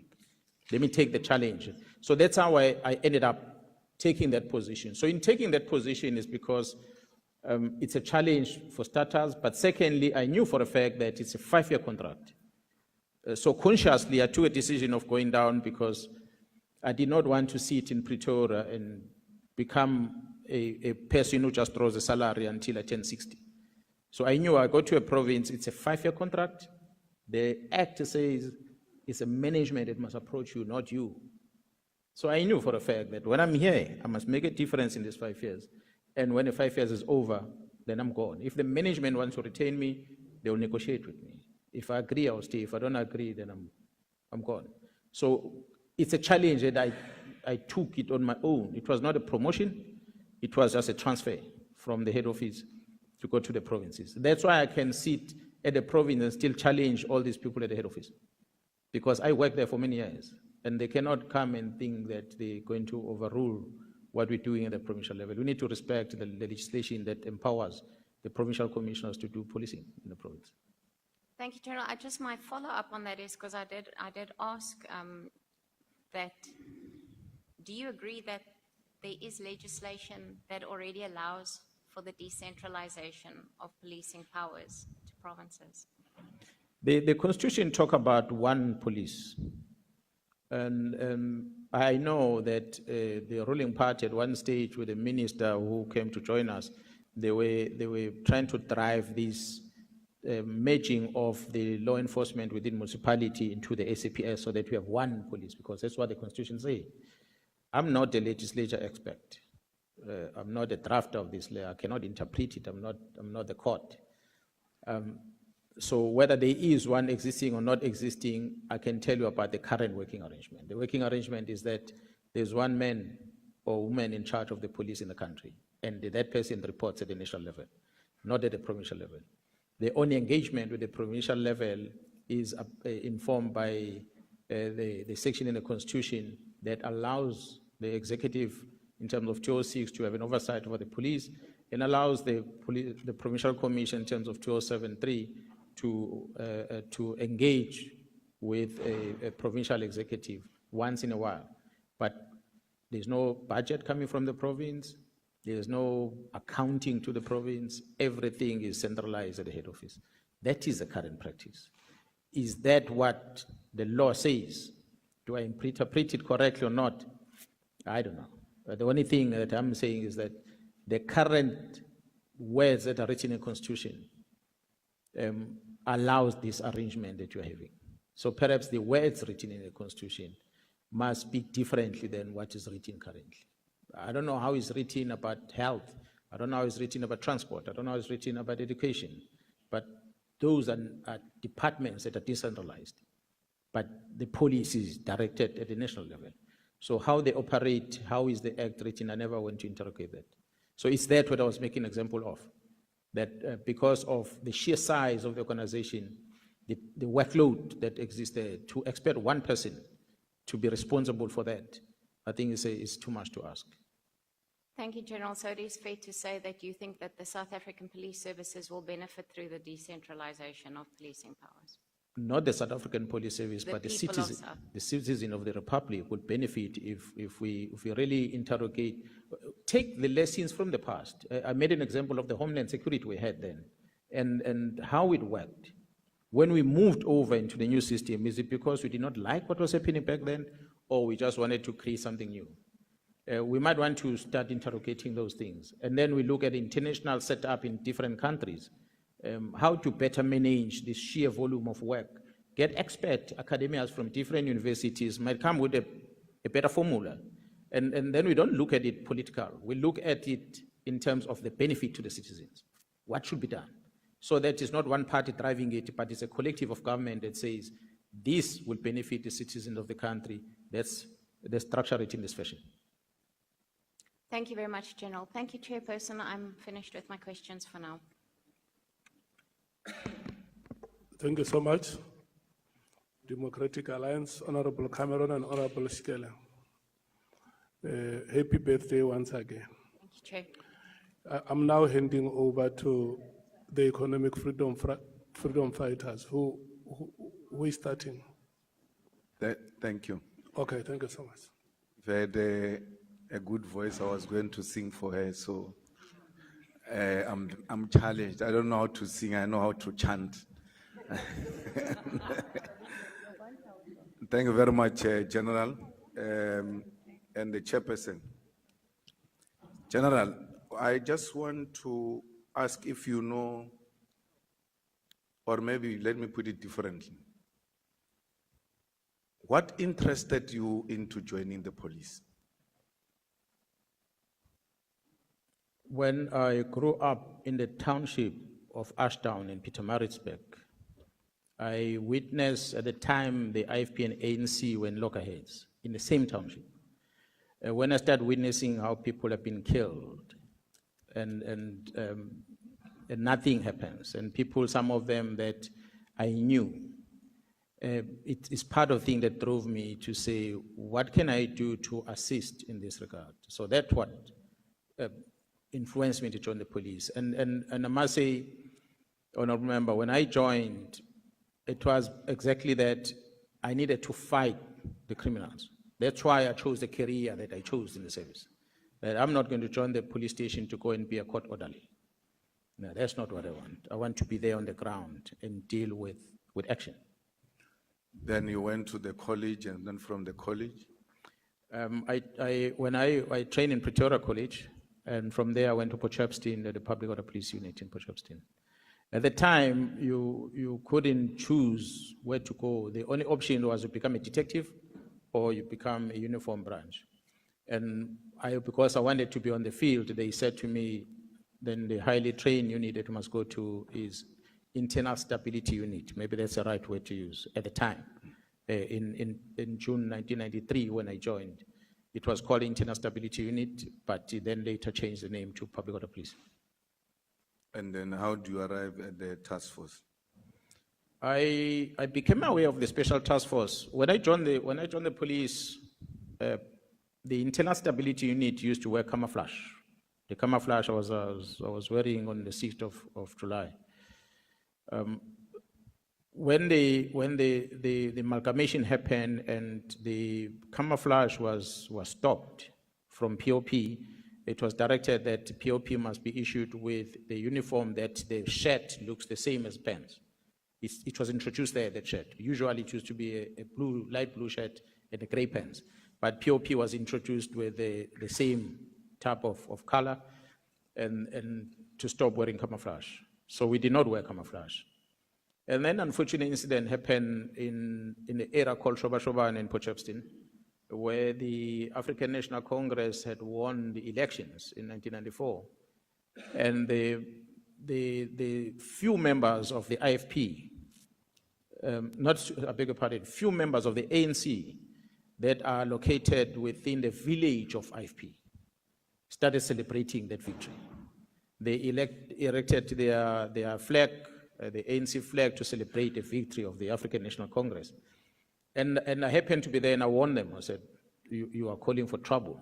You're in the middle of the ocean. You're an island. You can't be raising up this flag and celebrating, whereas your neighbors are not happy with the fact that they were defeated. And then it so happened that shortly after that, those people were attacked by IFP. They were killed.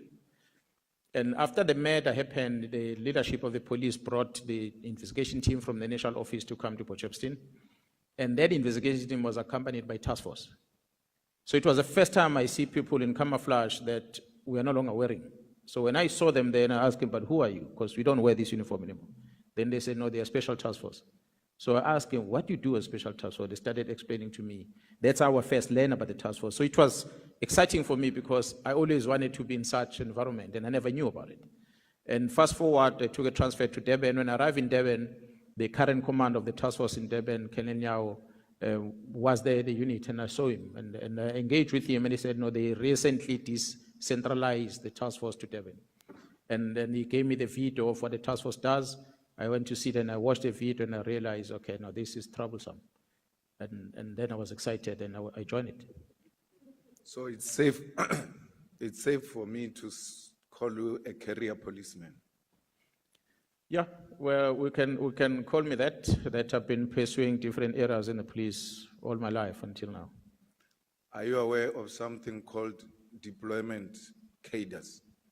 No, we don't do that in the police. We don't use the cadres names. No, I'm saying, are you aware of policy of a deployment cadres? I always hear from the ruling party talking about deployment cadres. You are not a product of a deployment cadre policy, you are a career policeman. Yeah, no, I'm a career policeman, unfortunately. Those deployed cadres that came into SAPS who had no career in the police. Some claim to fame, they're from exile, they were underground, they were this, they were that.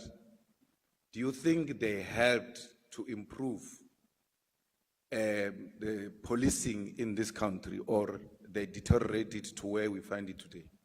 Yeah, I think the latter part is more appropriate. I think with this amalgamation and the presence of people who did not grow up in the police, the first thing that I think created a problem was to undermine the discipline culture of the police. That we don't use that culture. The word comrade was introduced at the time. With the police officers, a constable started calling it a captain comrade, which was foreign to the police. So the moment they started addressing each other like that, it just made the situation worse. The situation became worse after the ANC Polokwane conference in 2007. Because while you were there in a conference, when the former deputy president, who became a president later, was fired, that's where we started seeing the real division. Because he gets fired, and the police that's supposed to protect him, the former deputy president at the time, started not getting favors or support from their commanders in Pretoria. And the former president will travel with his members in an armored vehicle where the windows don't open in a 35 degrees heat, and the aircon won't be working. And they will be traveling London bread of KZN, and they'll be calling their commanders for a better vehicle, and they will be told that man is not a president, so he must drive in that heat. So the members started experiencing that.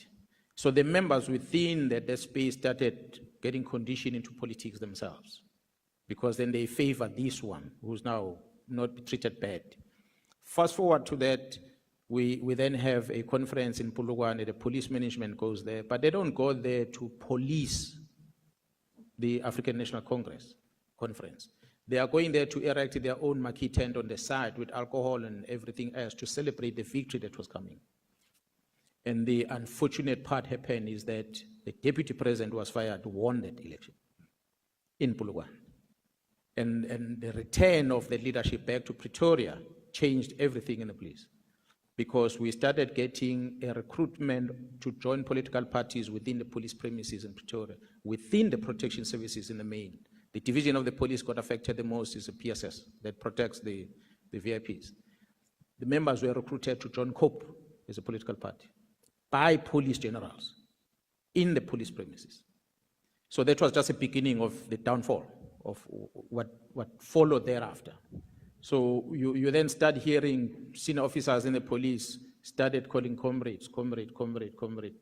And it became the terminology used throughout. And yeah, I think that amalgamation and the presence of the people that regarded themselves as politicians was the downfall of the discipline of the organization. And that road went even worse in the crime intelligence. Yeah, well, the members of crime intelligence might not necessarily have been politicians per se that are involved in the road, but the leadership that arrived at crime intelligence were comrades.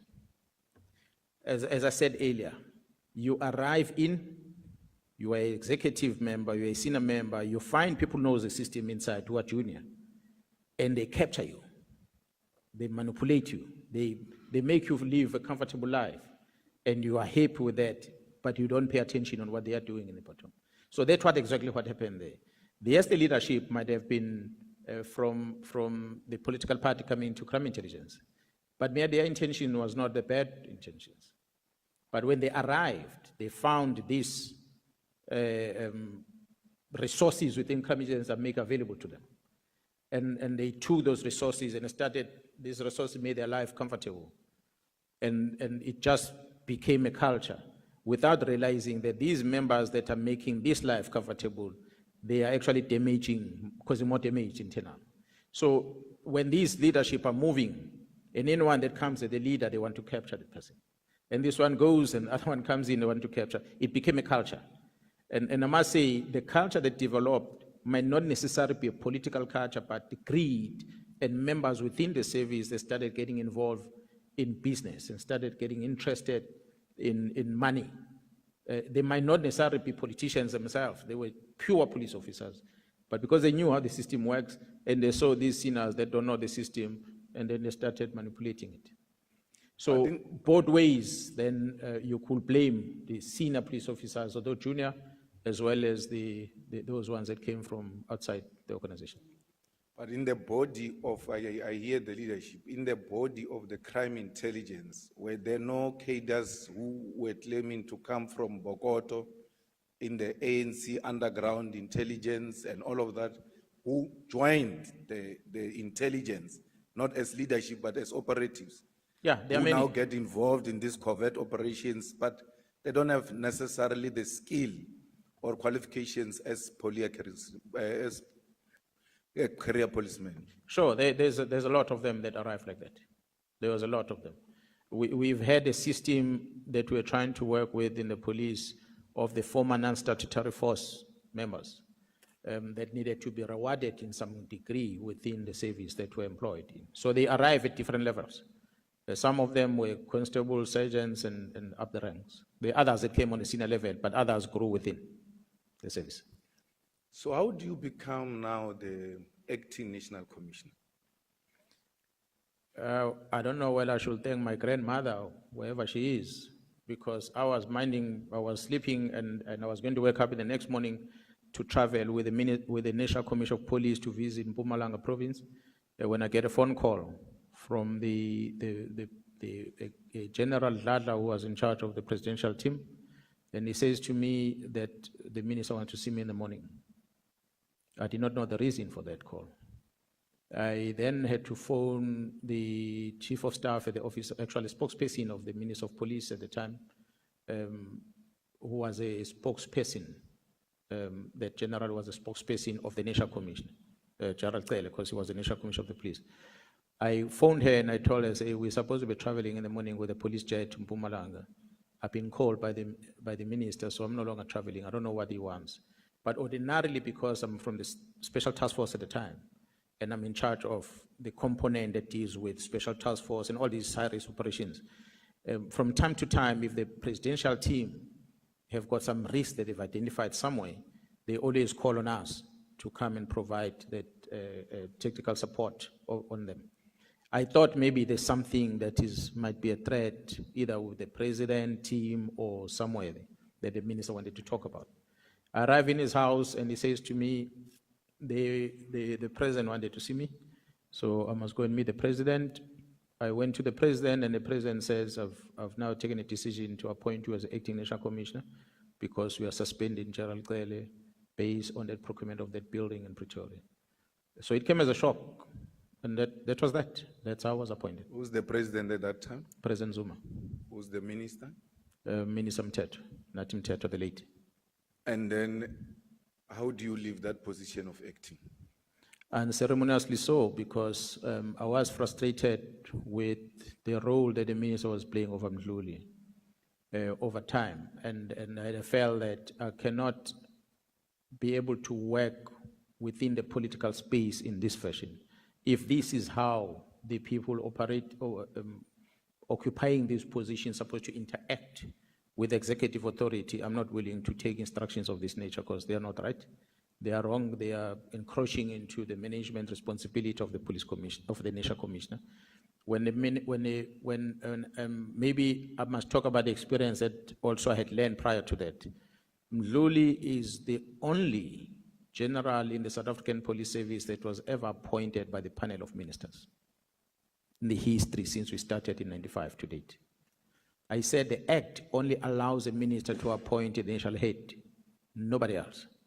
But the Mkhwanazi's post panel was presided over by the late Minister Mteto, and I don't know who are the panel members that were part of it. The person who was the acting national commissioner at the time, Commissioner Williams, was excluded from the process. Mkhwanazi then gets appointed. So which then Mkhwanazi, there was intention of getting Mkhwanazi at crime intelligence by all means.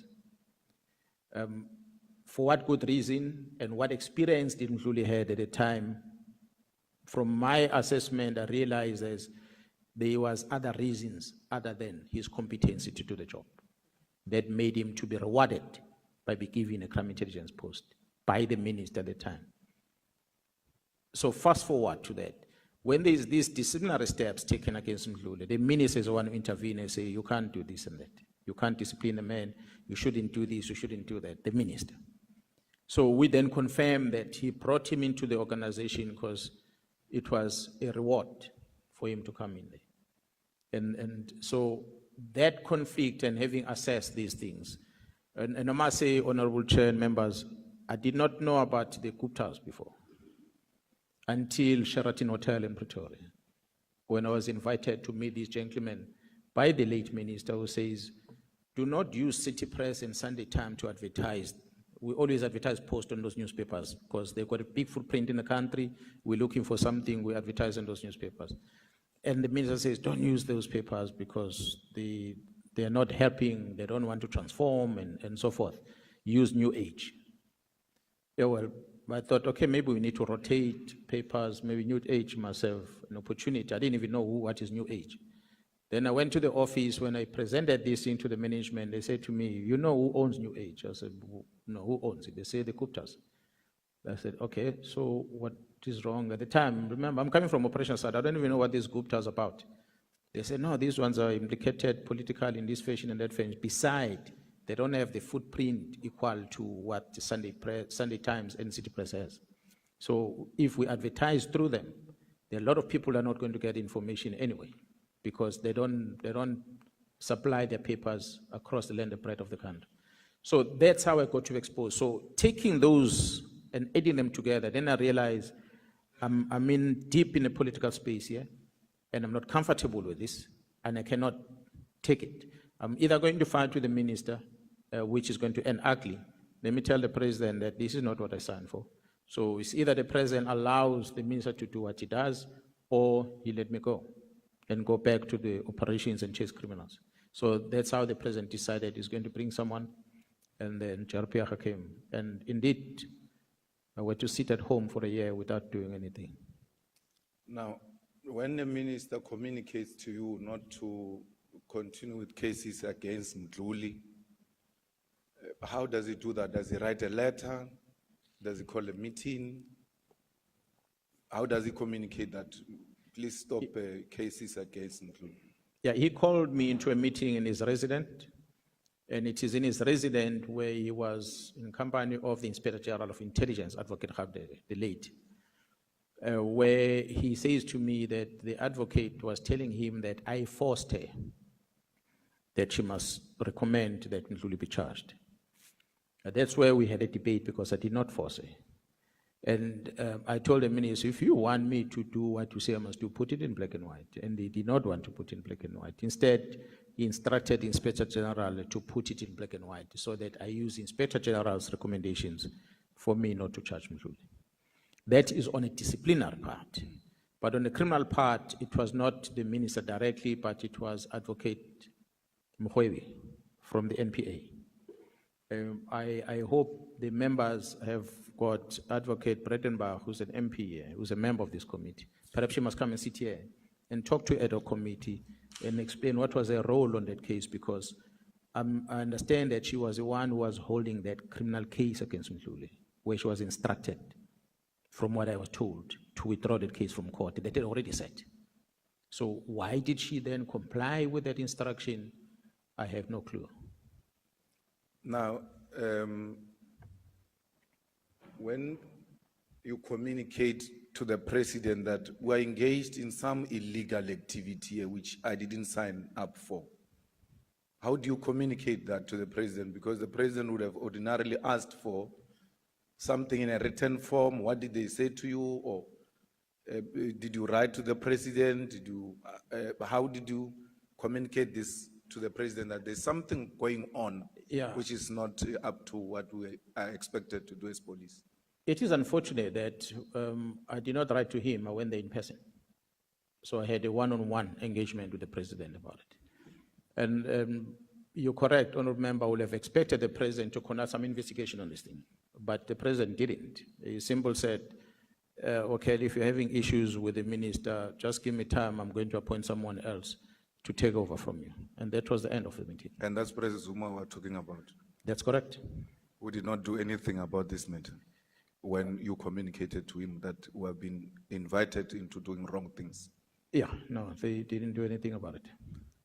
Now, why do they put you at home after releasing you? They went to fetch you from your position, ask you to come and act, and then when you say, I can't be part of a criminal syndicate, you are sent home. What do they communicate to you around that time? What is the reason of you staying at home? Honourable members, when I had met with the minister, I called the entire top management of the SAPS and I told them what transpired in the minister's residence.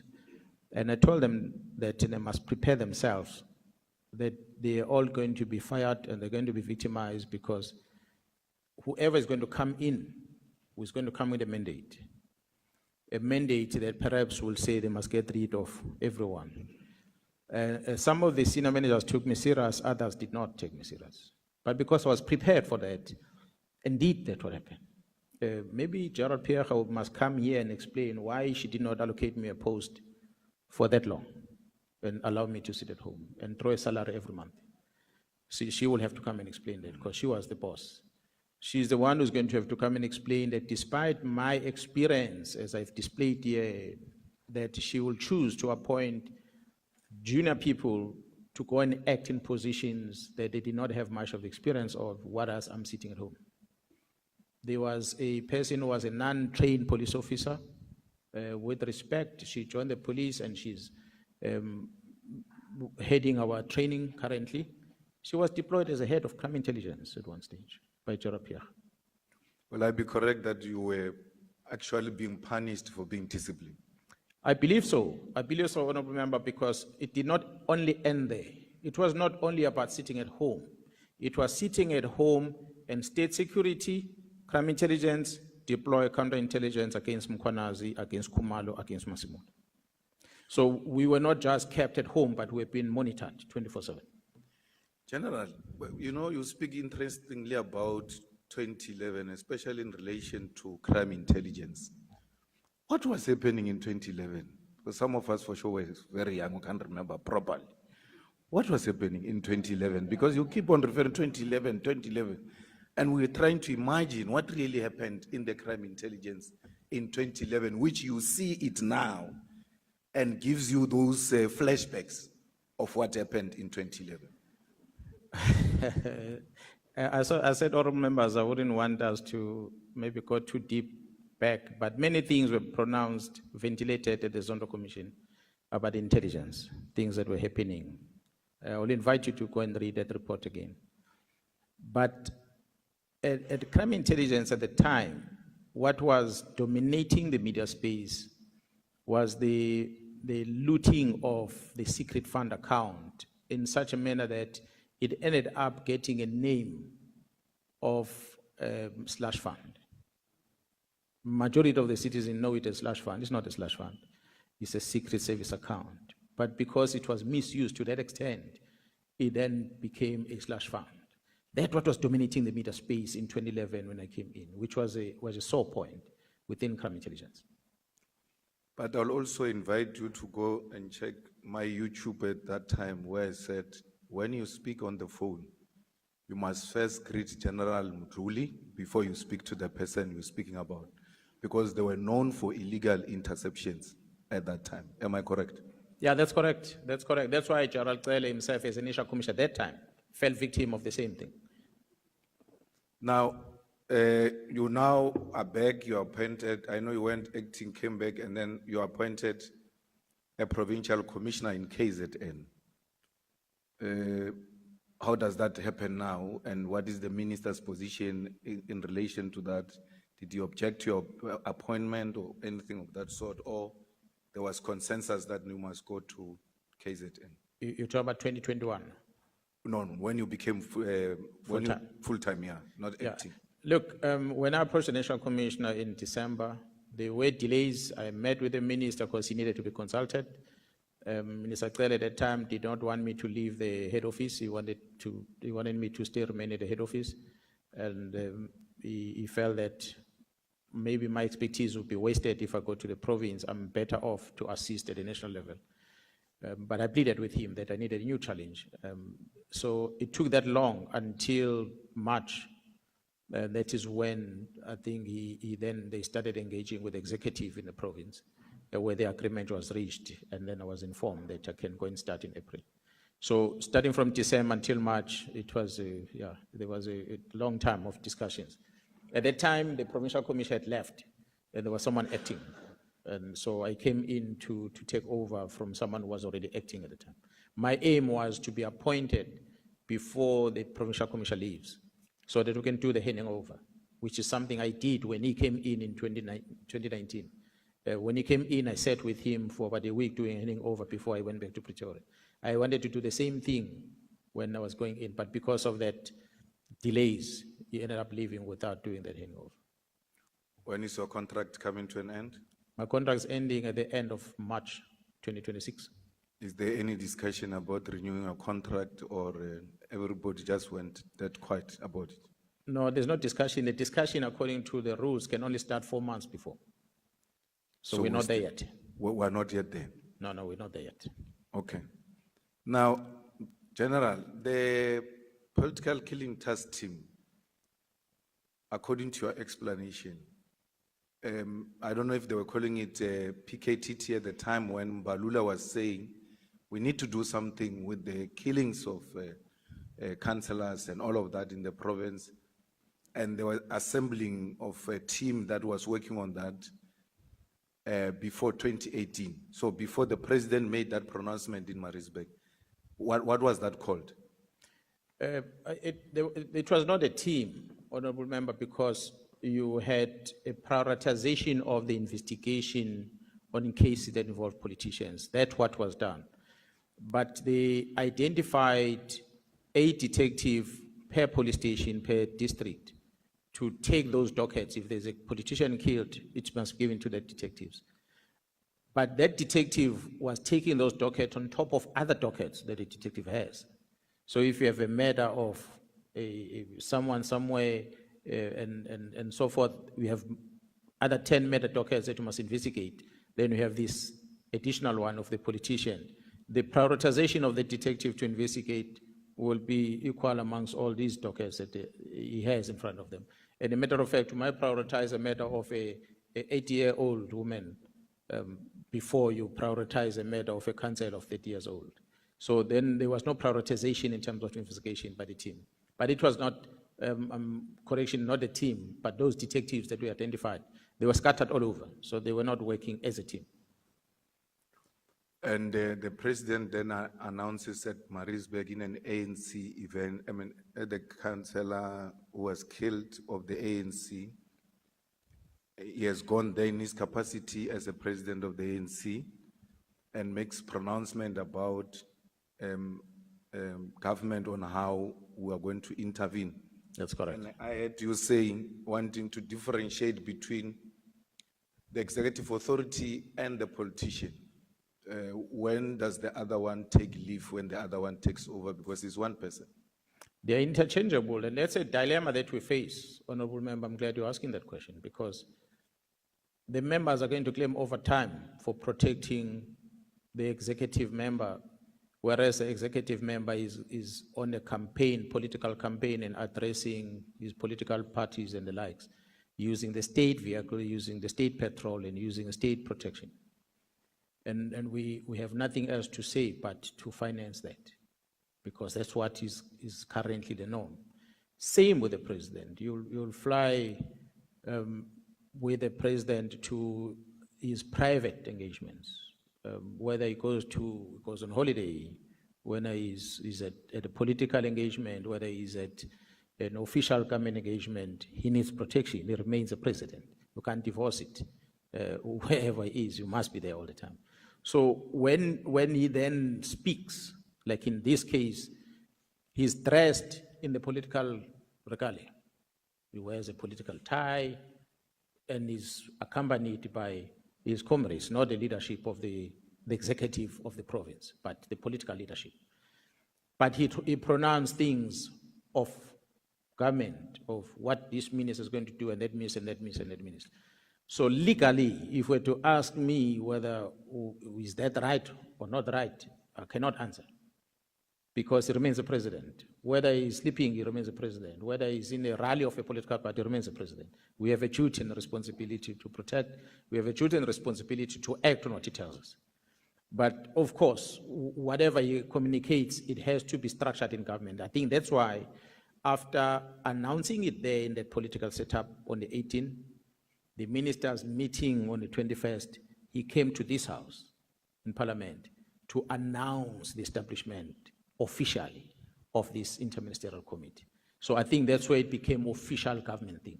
He might have initiated it from the political side, but he made it official when he came here.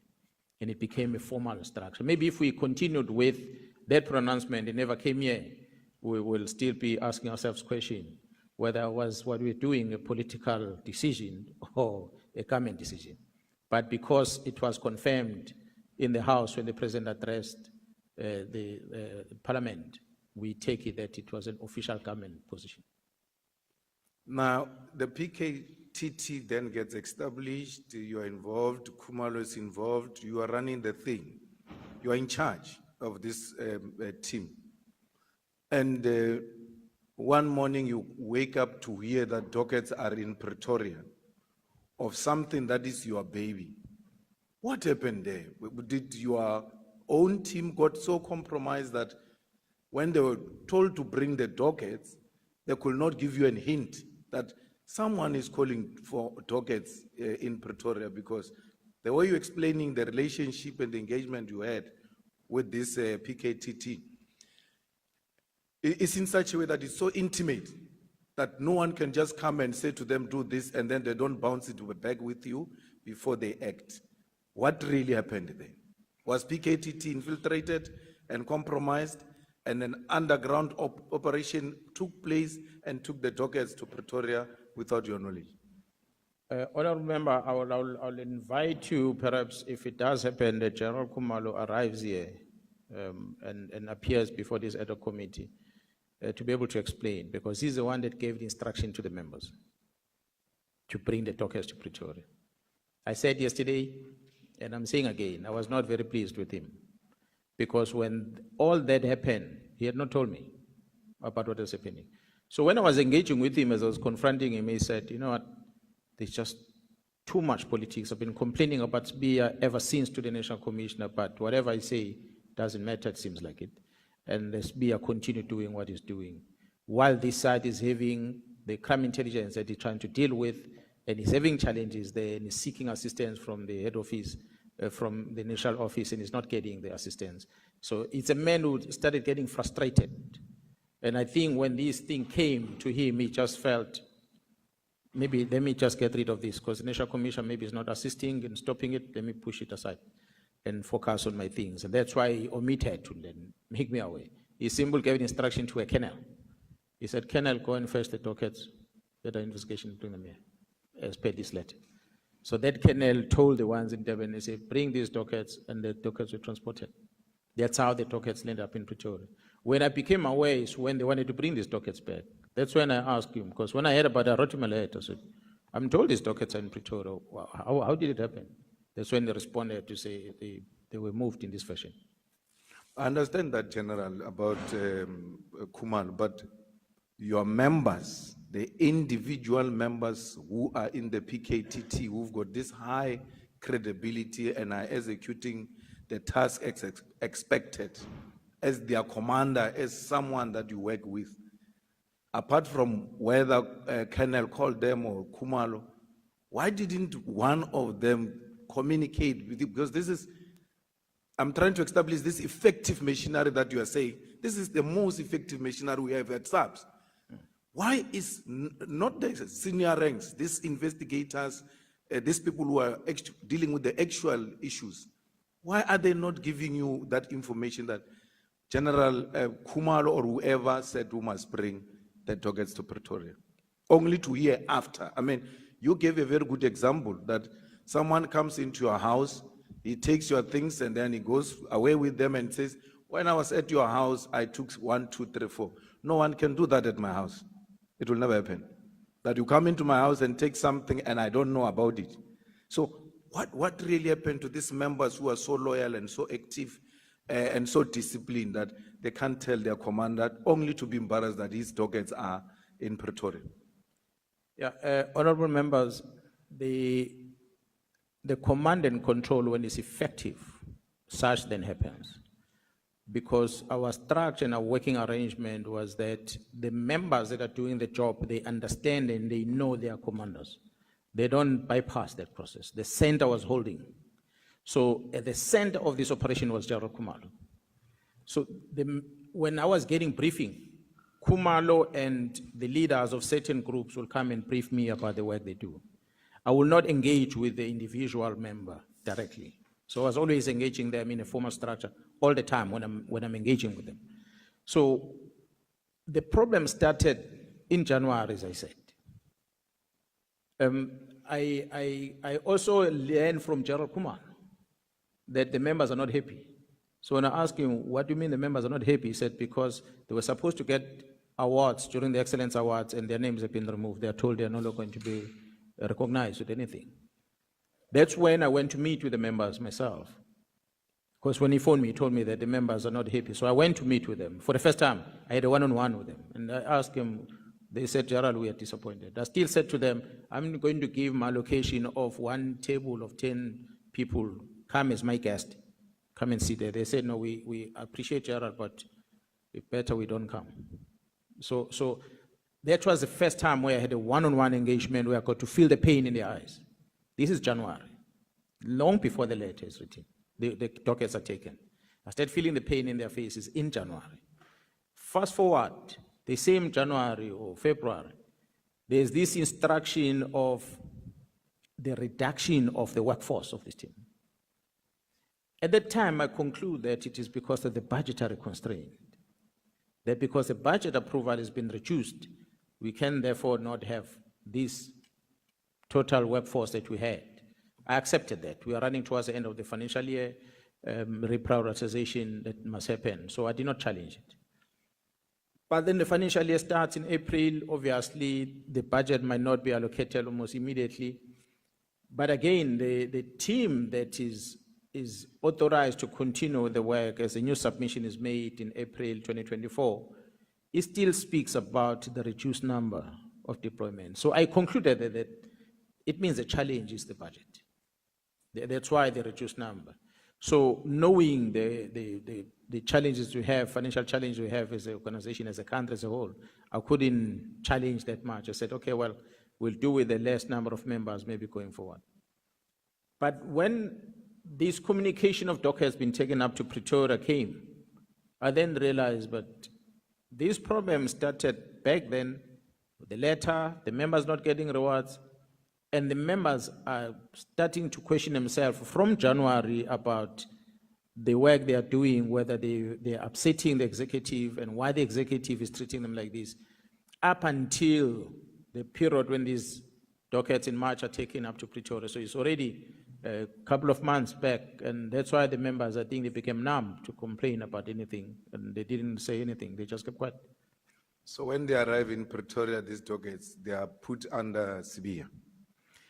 SBIA is in charge of both crime intelligence and detective. It is my understanding that SBIA wrote to the Divisional Commission of Detectives, General Sentumole, to take these dockets from crime intelligence. So I don't see on the directive where did he want these dockets to go to. But it's my understanding that the docket were kept at the office of a brigadier under General Sentumule's office. Of course, General SBIA remains the boss overall. So meaning he has access to those dockets in one way or another. Of the 121, there were 5 dockets which had clear instructions of arrest. That's correct. What happened to those dockets? Are they, have you arrested people since the dockets are back? Have you arrested people? How far are these cases? And if they still remain unresolved, what is the issue? We are still looking for the other suspect, but 2 of the suspects have been arrested on those dockets, And one of the suspects unfortunately died.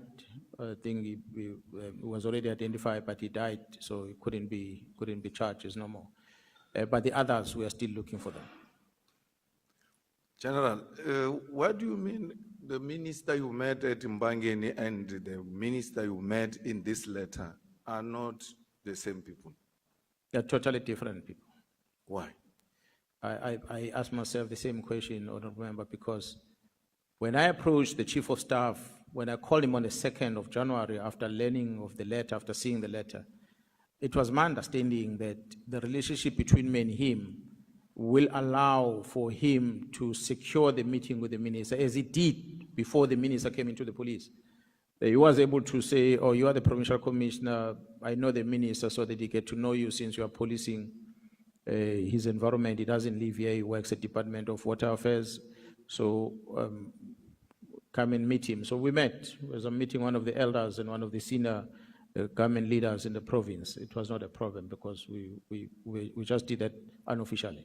So when it's time for us to talk business, I expected the minister is going to open his arms and said, I know you already through Kabinda Kam, but that never happened.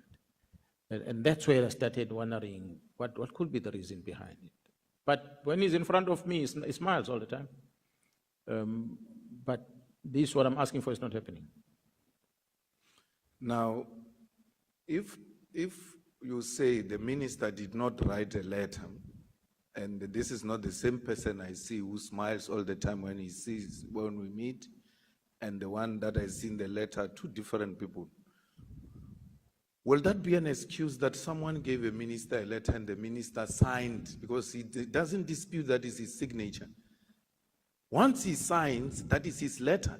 And we can't say minister didn't know, someone misled the minister, because I don't understand which angle are you trying to take there. The minister signed a letter. Even if he said, I didn't read the letter, I just signed it. It is his signature. It means he didn't do his own duties by making sure that he reads through the documents before he signs them. Is there any excuse why shouldn't we hold this letter against the minister himself as his own letter? Well, it is the minister's letter. When I registered a complaint, a criminal complaint, minister is one of the suspects that I'm pursuing in that complaint I have, because he's the author of this chaos. How far is that case? The chaos, this is a real chaos. Yeah. How far is that case where you complained about this? It's still an investigation. I'm not part of it because I rely on the prosecution in KZN and the team investigating to brief me from time to time. But the progress they shared with me 2 weeks ago, I was quite pleased with the progress that they're making. The minister owns the letter. He signs it, it's his letter. However, if we're to fix the problem, it is my belief that we must go beyond the minister's ownership of the letter. With his signature, it's his letter. That's given. But we need to find out what led into him writing such a letter. When I speak to the Chief of Staff and he said the letter has been going back and forth, it is against that background that made me to believe that someone crafted the letter for the minister to sign. Yes, obvious. If a person gives a gun to shoot and kill someone and you take that gun and you shoot and kill someone, it's your problem. But we need to find out who actually gave you the gun.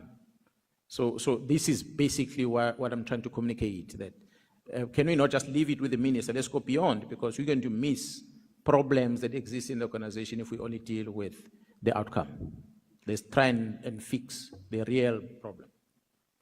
In this case that you are pursuing following this letter, minister is a person of interest, and you're saying the investigation is going on, they're getting briefing from time to time. Is there any arrest anytime soon, according to the briefings you are receiving? It is my prayer and hope that by the time the 31st of December of this year comes, we'll be talking about the letter of the 35th of December last year in court. That's my hope. Now, Minister, General, don't you think, and that's my observation, you'll tell me if I'm wrong, this Nkabinde went to tell, because you explained he's got a minister, his relationship separate from you with the minister, went to tell the minister, okay, let me start differently. I don't see anything wrong with you going to see a minister, it's actually part of your duty. It's your constituency. As one of the high-profile people in your province, it's always important to know where your high-profile people are found and who are they and all of that, so that if a call is made, you know how to respond to such a call. So I don't see anything untoward. But I think that, and you'll correct me, that Nkabinde told minister that I know the general of police here in KZN. It's my guy. You know, we roll together and all of that. And then he came to you and said, I know the minister. It's my guy. We roll together. So you're thinking you're going to meet the minister. And the minister is thinking he's going to meet the general. And he is not making you guys aware. Why? Later on, when a minister is supposed to appoint a chief of staff in the police, he appoints that guy because he thinks that guy has got a connection with the general of police, he's a former policeman, and it will make my work easy. Whereas a new minister of police, don't you think this guy played everybody in that space? Yeah, well, I believe there was an intention that he had when he made us to meet, definitely, which I believe maybe that what benefited him at the end. Now, General, was it not an overreach to say in that press conference that the judiciary is also involved? Because judiciary, me and you and all of us, we have a duty to protect it with everything we have. It can't be that a magistrate who has faltered wherever, because I believe if a magistrate has faltered, there is a recourse. We can take this on appeal and do all manner of things. But to use a judgment of a magistrate to then say judiciary is involved, I think it was a bit overreach. I get the point what you're trying to drive home, especially a magistrate. As a member of the Judicial Service Commission, judiciary to us is judges. We know magistrates is part of that. But when you are asked to give example of these judicial people who are involved in this wrongdoing and were given a name of a magistrate compared to what we had at the press conference, I think there was an overreach there. Honorable Member, I had said earlier, unfortunately, you'll appreciate at the Nhlanhla Commission, there are two presentations that are done there. It's an open one and the in-camera. If this ad committee were to adopt similar approach, perhaps maybe engaging the Joint Standing Committee of Intelligence, you will hear things that might shock you about that, what you believe is a judiciary, which is judges, how the judge gets involved in the mix. Is that your evidence, General, that in camera we're going to hear explosive things about judges? Yeah, it's there. Now, General, I want to quickly summarize some of the issues my colleagues will deal with. Do you know, or before I go there, when you realize the minister is not giving you an ear, the minister is not listening to you, and it looks like these things are proceedings, the same way you did when you were acting commissioner, did you try to reach out to the president, or did you reach out to the president and tell the president that there is this illegal activity that is about to happen and please intervene as the executive authority? No, unfortunately, I did not go to the president. I will have relied on a national commissioner to play the role that I played when I was in that position, to reach out to the president. But do you think the president was aware that the PKTT is going to be dissolved? I cannot say that. If I listen to what he said in the recent media interview he did in Northern Cape, it makes me believe that he didn't know. When I met with him after my press briefing, he acted as a person who was not aware of what was happening. Do you know the relationship of President and Paul O'Sullivan? No, I don't know how related they are. I just don't know that Mr. Paul O'Sullivan speaks a lot about being in contact with many people, including the president. So I have not gone deeper into establishing the type of relationship they have.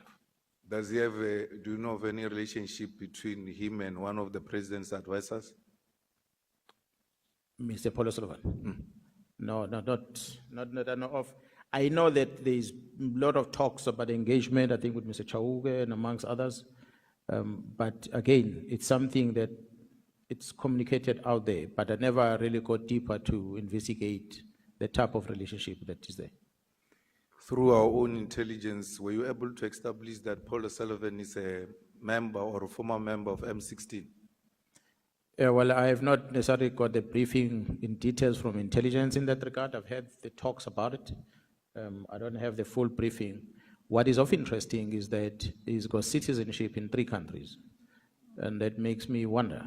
And he seems to have been a person who got angry when he was disturbed by being removed from the ports of entry in South Africa, the main port of entry at the time, which was Johannesburg International Airport. When he was removed, he did not take that kindly. So it will make me conclude that there were some things that were happening in that airport that made him angry.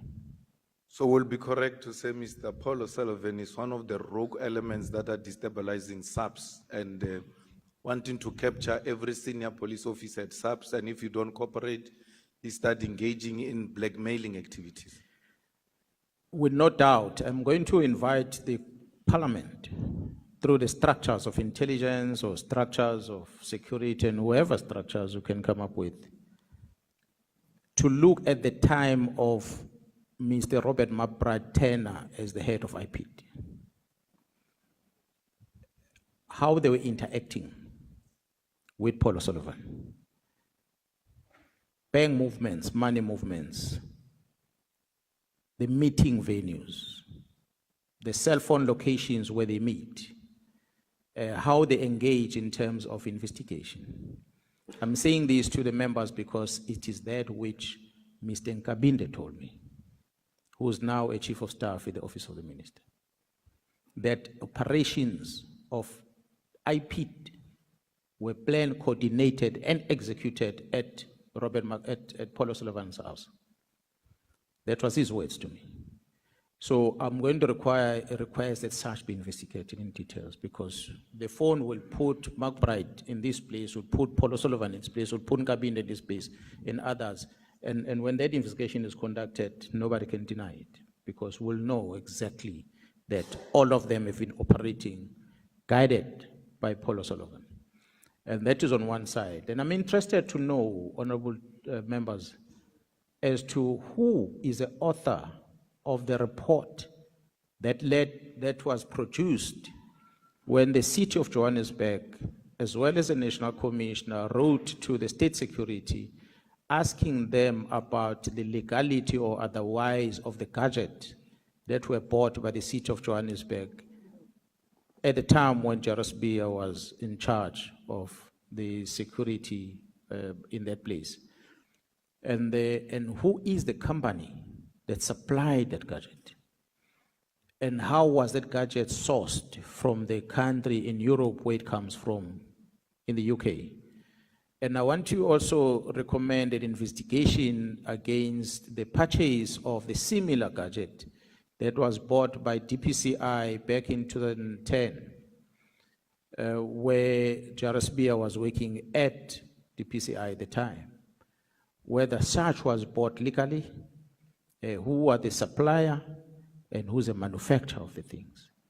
And I'll want the Parliament to check every financial records of Mr. Paul O'Sullivan and all the individuals I've mentioned. And so that we're able to trace and draw a conclusion whether is Paul O'Sullivan a clean man or is an agent. So I think based on that investigation, we're able to conclude whether is he indeed a clean man or he is what is being said in public, an agent. If he's a clean man, why he does what he does. If he's an agent, who is he working for? But it is time that this country must not sit back and be run by Mr. Paul O'Sullivan. And if government fails to act on it, the men and women in this country, they're going to take it upon themselves to do something drastic on it. And it might not be what this government wants to do. because he has gone too deep in showing that he's got control all over. And maybe lastly, I might ask the members to say, if you ever heard of any report that is deemed to be classified, that's supposed to expose the wrong that has happened, such reports be interrogated. And one of them, IPID has a responsibility to investigate criminal things. When you hear the Minister of Police says, I've got a report from IPID that is classified, you need to ask yourself a question. You are not an intelligence structure. What do you do with a classified report that you don't want to release? As IPID, what is that report doing in the minister, first place? Because IPID deals with the criminal case docket. Whatever you investigate must get into the case docket, and that docket must go to court. Why will it go to the minister, and the minister goes out public and say, I've classified this report, I won't make it public? So these are the things that might need to be checked, because it is when the system of government fails.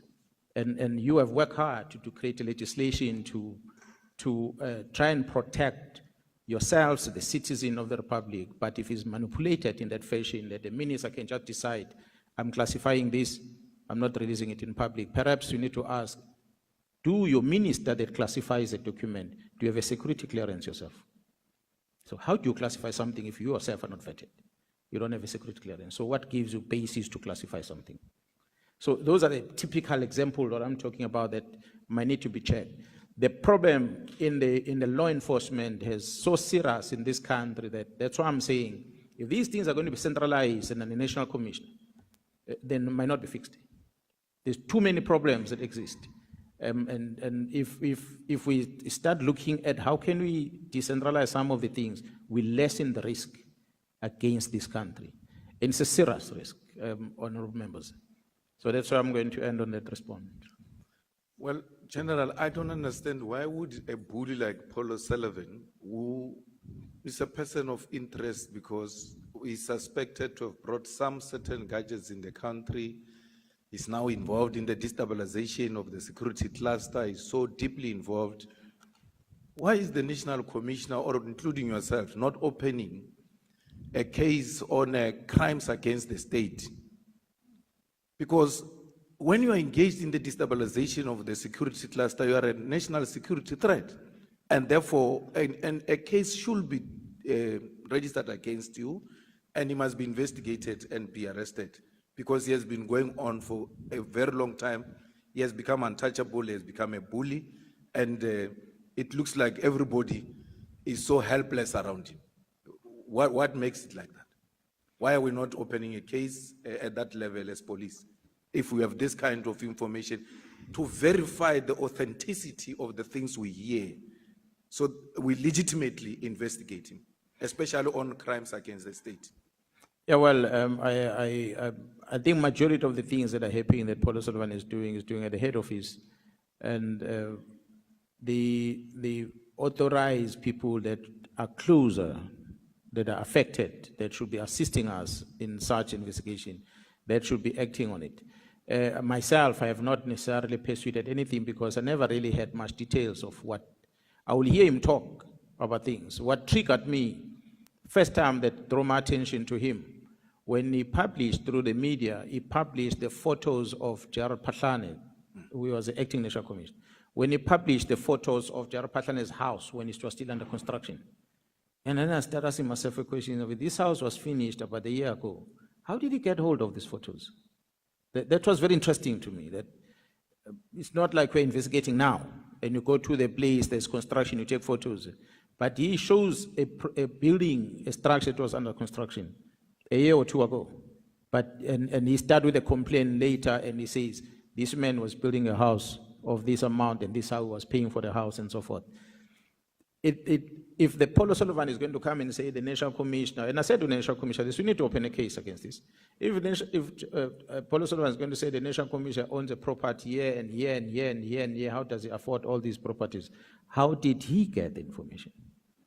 So we always say that you get, I'm sure majority of citizens in South Africa experience that. You get a phone call from a company and they market, they want to sell you something. And you ask them, where do you get my number from? They say, no, we got it from marketing, whatever things. The reality is, our communication, our contact details, our personal information gets to be shared with third parties without authorities. That's a reality. And nothing much happens on it. We see it with the marketing happening on our phones, and then we see with people that act to be activists like Paul O'Sullivan that are going to start publishing things that you wonder, how did he get hold of these things? And if those things exist, why didn't you open a case and get them registered? But he doesn't talk about the case. And what disturbed me the most, which I said to the National Commission, I don't understand how you keep quiet about this. When the National Commission was appointed, Paul O'Sullivan came out public and he said he was given the names of people to profile. He himself said that the presidency gave him names of particular number of people to profile whether they are suitable or not. And he made the recommendation who is suitable or who's not suitable. And some of us didn't know that. When the National Commission was appointed, it means his profile went via Paul O'Sullivan to profile. So if that is true, it therefore means the president had invited him to come and give advice at the presidency. And that becomes a serious risk for us. So, but I said to the National Commission, it affects you. If it was me, I was going to open a case. But I don't think this thing should be allowed, because this man is saying he's now making a decision as to who becomes the National Commission, please. General, I want to follow up on the drug cartels. Every time we're told of a big five, and a big five, my understanding is that it's a drug cartel. And when we are asking for the names, we are told of Nhlanhla and Molefe, who are now in jail. But they're not in jail for drugs. They are in jail for a gun that is connected them to some celebrities and all of that. Meta and all. For Transnet, DJ somebody and. How do I conclude that these are the big five of drug cartels, because they're not charged with drugs? And like you said, the drugs are a big problem. Not that others are not a big problem, but the drugs are the ones that are going to destroy the young ones. And when we are asked about this big five that deals with drug cartels, we are given 2 people who are in prison, but they're not charged with drugs. How do I conclude that indeed these are members of the drug cartel?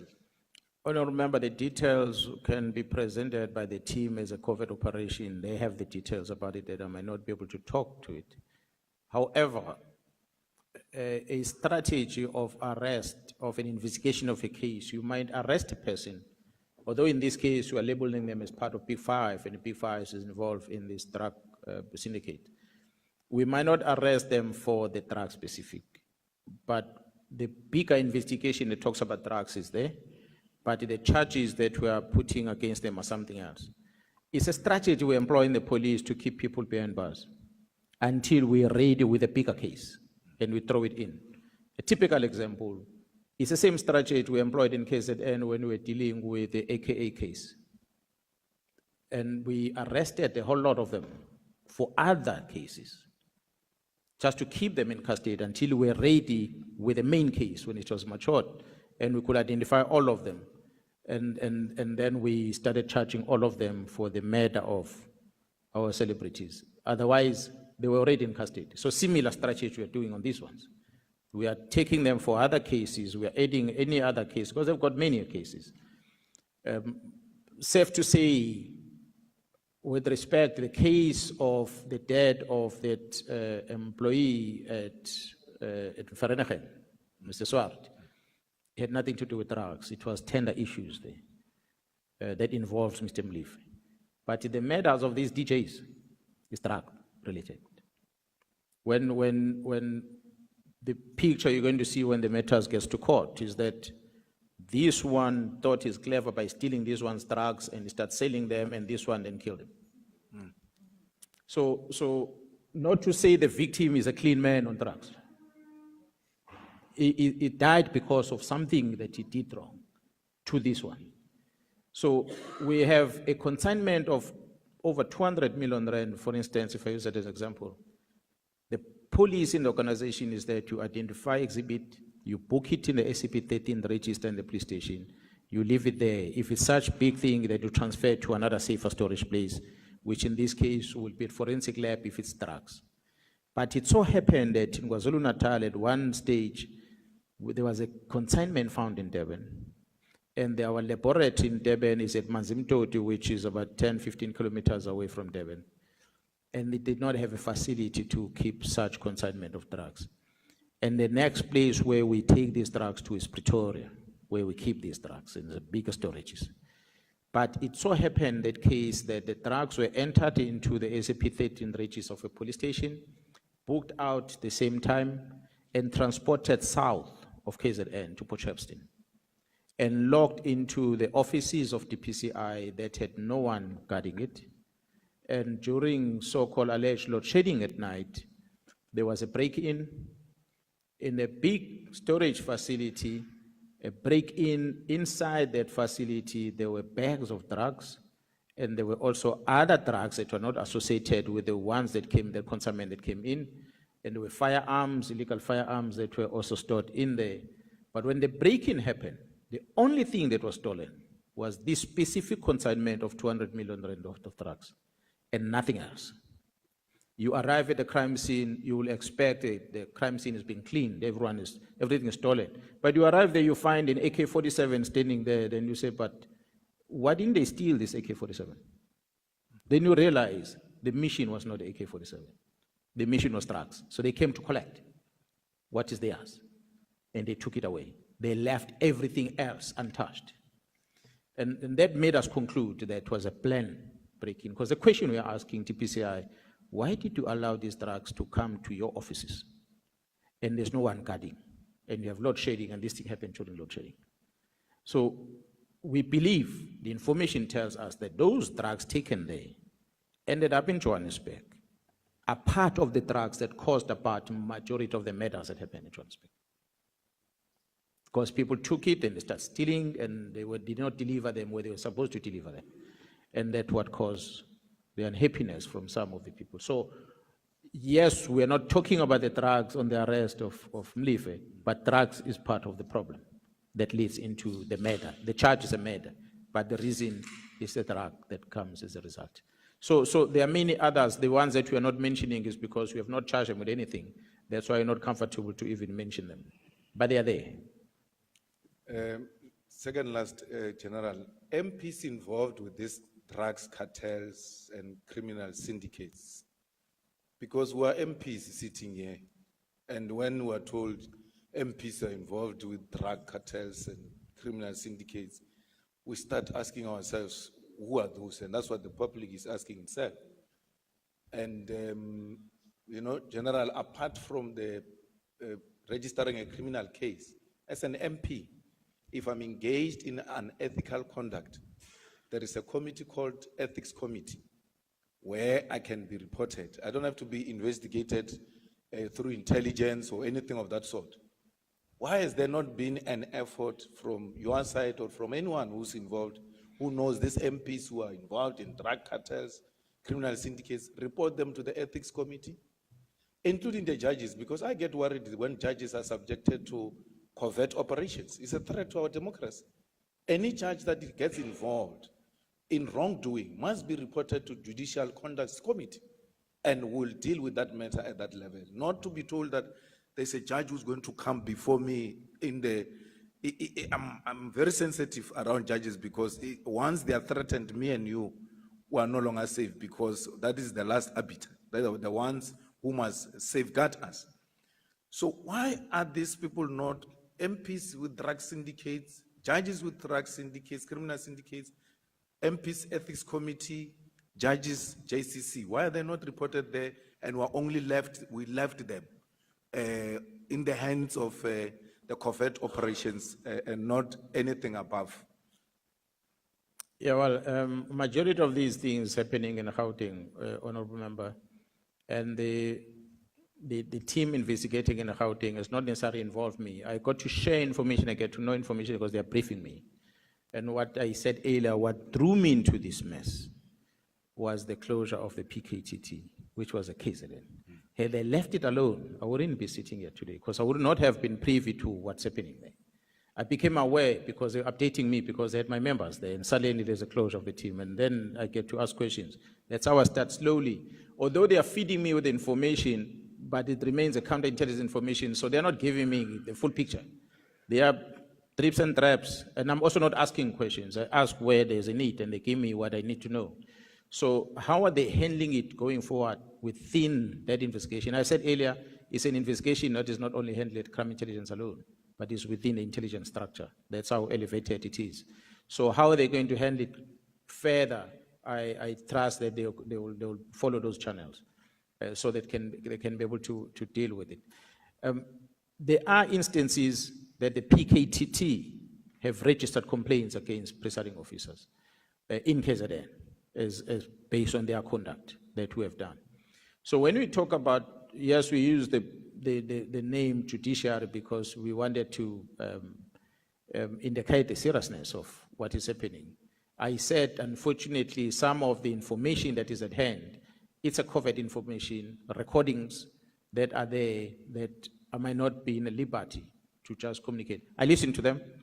That's why I was able to say, okay, here's everything. This is a conclusion that I reached, to bring the attention to the leadership to say we have a problem.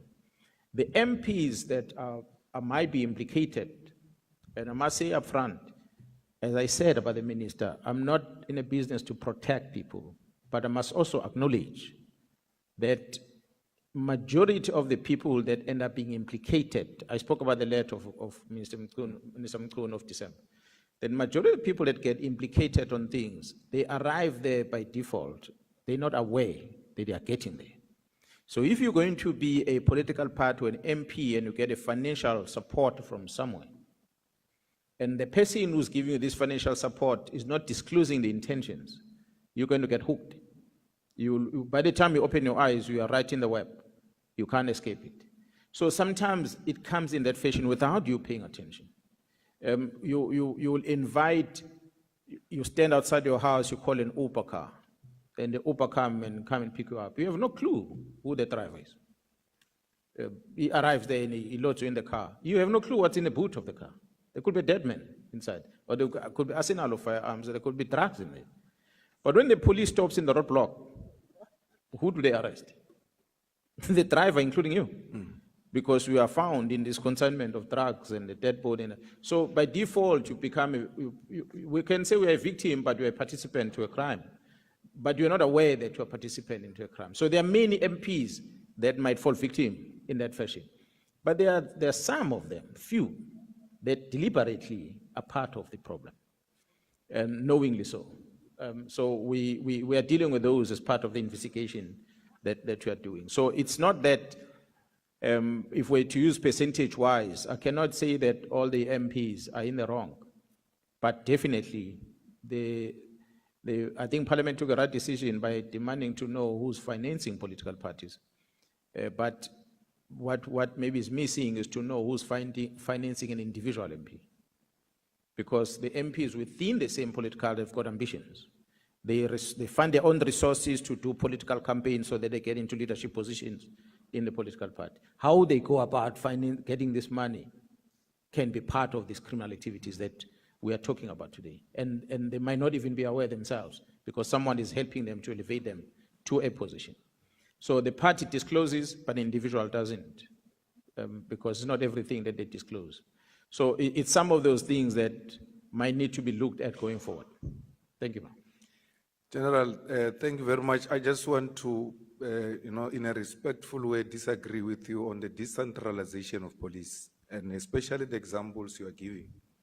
Those were tribalistic divisions that took place in our country, where you had Leboa police, you had Venda police, you had Zulu police.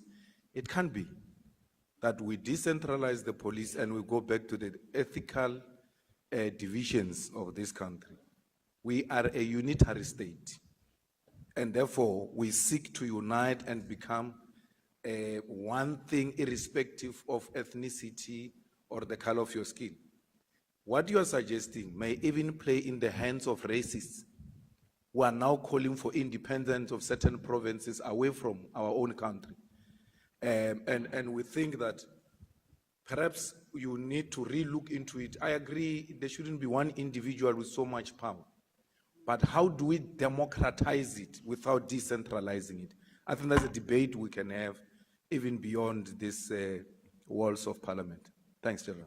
Yeah, no, thanks, Chair. Honourable Member, I agree. The decentralization might not necessarily mean exactly to be like the homeland, as it were. I use that as an example. But then I went further and I said, there are many countries, first world countries, that are structured like that. That one country has got a federal system and they've got the local system in terms of law enforcement. And certain examples, honorable members, was that to have a person at a national office to worry about an assault case in a locality, it's something that we might have to look at whether can a local police that does not have to account here be able to carry such docket. So those are the things that we might need to start discussing. Whether is it something that falls under the provincial government, whether it's something that falls under the region, if it were, we have to discuss. But the ultimate, what I'm talking about, for instance, maybe using this opportunity, honorable members, is that we adopted a culture of organizing ourselves as an SAPS in line with the district model that the president came with. I've argued in the BOC, Board of Commissioners, many times that this is a wrong structure that we've adopted. Because we are structured to our point, our end result is court as a police. So however we organize, we must organize around the court, not organize around municipality. So it could be part of the things that says maybe the provincial delegation of this power might not work. Maybe we must look at how the NPA is structured, must look at how the justice themselves, courts are structured, because they remain national, but they are kind of independent at the provincial level with the jurisdiction of how they operate. So when we set up our own structure as a police, instead of having district commissioners, we need to look at this district that covers, at times, 2 or 3 court jurisdictions becomes a problem for the performance of the police in terms of taking matters to court. There's some of the things we need to engage on, but research is needed. Whatever I'm proposing will need to be researched. And we're not going to make a reference to the homeland security, but we have to make a reference to the first world countries, how they do policing, and what is good. And that is simple, more about efficiency, not about ethnicity at all. I disagree. I also agree with that one. We can't use the tribal issues that we did before. And the national legislation must remain the one that is a founder, regardless whether it is centralized. We must still account in terms of the legislation. Thank you, Chair.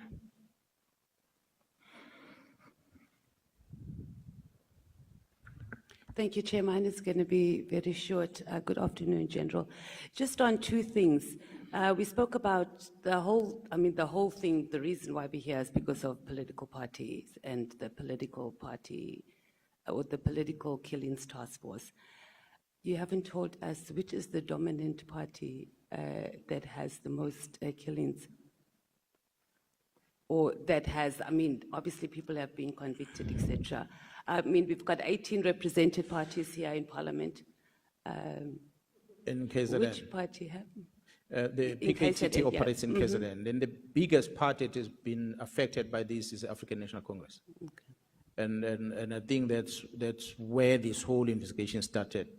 IFP, DA, and then EFF have also become victims, but by and large, it's been within the African National Congress. And I qualified that last time when I presented that the policy, we believe that the policy decision that was taken by the party to decide who becomes a mayor instead of people voluntarily on their own campaigning contributed to that on one side. On the other side, the access to the resource in terms of tenders, the controls, or the influence that the people that are sitting in certain position has over the officials in terms of these tenders that are issued there, it became another contestation that lays into. That's why when we're doing the categorization of the people that we're going to prioritize, city manager or municipal managers, procurement officers within municipal managers, the CFOs were part of the category of people that we must prioritize. We are talking political killings, but we look at the case, it's not only politicians there. You have these officials because the motive is a matter because of a tender. So, and the person killed is an official. So we take that and we prioritize it. That's how we're investigating. So to speak to the issue of political involvement or political capture, I can say, of the justice system.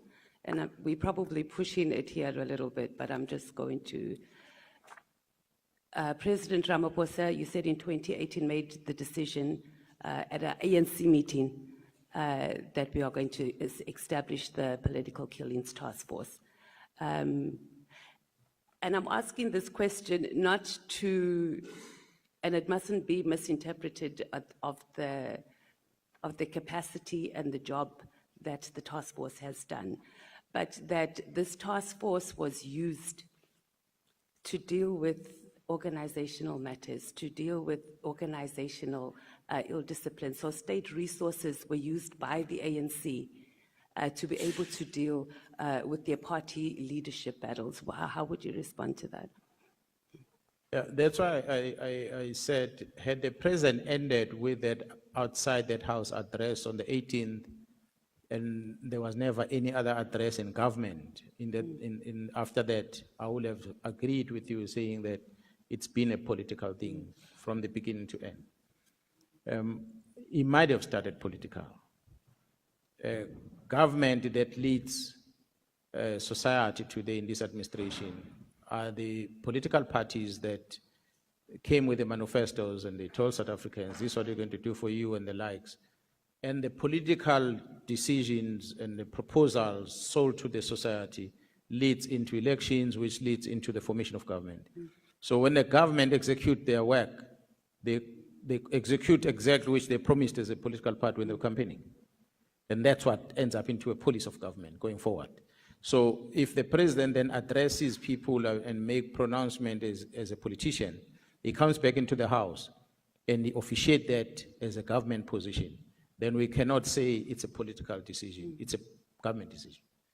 So such as an example I've made, political parties, once they are in government, they are government. Any decision coming out of the committee cannot be said it's a decision of this and that political party, because there are others that are not here. It's going to be a decision of government that comes out of the ad hoc committee. But because they have access to government and to parliament, they are able to make that decision. But I'll park it there for now. The other question was on, you mentioned, I think it's in Annexure NSM 3 and 4, where you spoke about the Richards Bay minerals. In KwaZulu-Natal, perhaps you can speak to us directly on that. How many companies have requested services from the police exclusively on their premises? Do you have that, or is it something that happens very often? And I ask this in light of other crimes that are happening that might even exceed what is going on in companies, and also the political killings and related matters as well. I must say, Honorable Chair, Honorable Members, that as far as I've been in the province of KwaZulu-Natal, I've never received any specific request from a company for a specific protection. The meeting or the deployment of members in Richards Bay to go and work at the Richards Bay minerals. After it happened, the group of companies under the CEO of Chamber of Commerce in Richards Bay invited me to a meeting. I think the meeting was held in one of the hotels in Richards Bay, where I had to explain to them, why am I giving preference to Richards Bay minerals with deployments? Why am I not prioritizing them as a provincial commissioner? It was a painful meeting because I had to say to them, RPM have got connection in higher places. That's why they've got a dedicated deployment. That deployment is not controlled by me. I can't get involved with.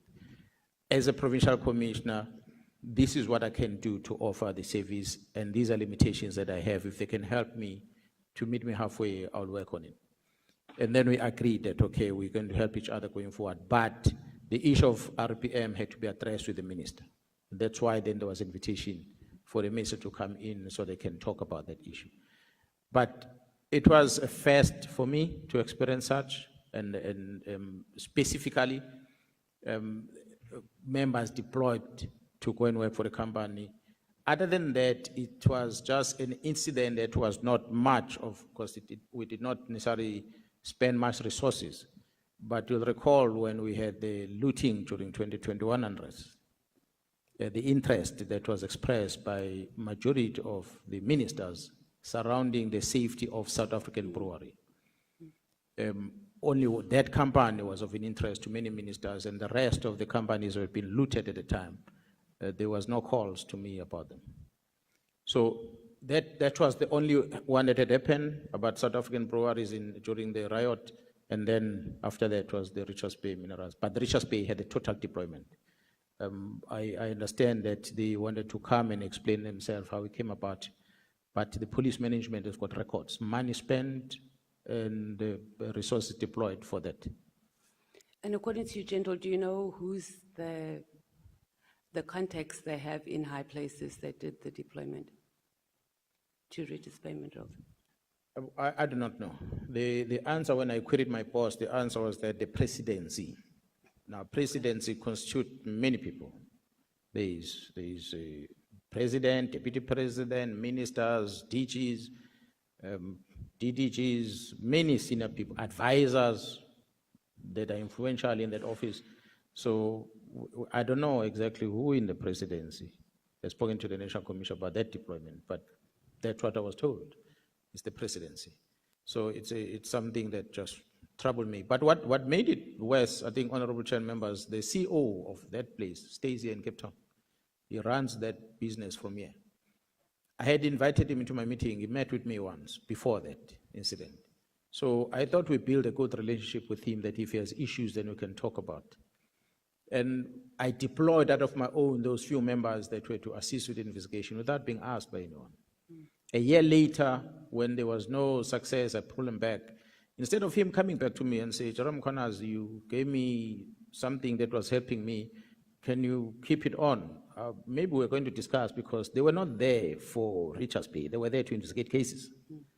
But what they ended up doing was to service the mine, not investigating the cases I asked them to do. That's why I pulled them back. So if he wanted the type of services, that's why when the directive came and says, send them back, and I said, now it's no longer about this case anymore. It's about the safety of that area. So let me make the team bigger so that we can go and service everyone. Unfortunately, I was overtaken by the head office on that one. So it's unfortunate, because those members ended up doing what they did in prison, which make us to talk about them today. And the last question, the ministers that sent you WhatsApps to protect SA bureaus, are you going to tell us? No, it was a phone call. It was not phone just, calls, okay. Yeah, it was one. Well, one of them was a former minister at the time, called me. I cannot remember the other ministers that were calling, but there were a couple of them. That what triggered me, because you don't get a call from one person, you get a call from different people talking about the same thing. But the worry that what was presented was the safety, because of, I think, those gas cylinders and whatever that they are using, that spingo. The fear was that if such were to catch fire, the impact that it was going to have in the community, in that area as a whole, was going to be severe. Then my question was, why did you even give a license for the company to operate in such a built-up area? If you have that risk, take them away to the bushy area somewhere and make sure that you set up perimeters that nobody must come and build there, because you want to avoid this thing. So if it is such a risk, it means it can happen anytime. Route or not route, it can still happen. And when it happens, you can have to ask questions. Why did you authorize it to operate like that? Or maybe they were there before these built communities came around. Why then did we allow these communities to come close to it, if that is a risk? But, well, I have no authority over that. I guess the city will decide on that demarcation. Thank you, General. Thank you, Chair.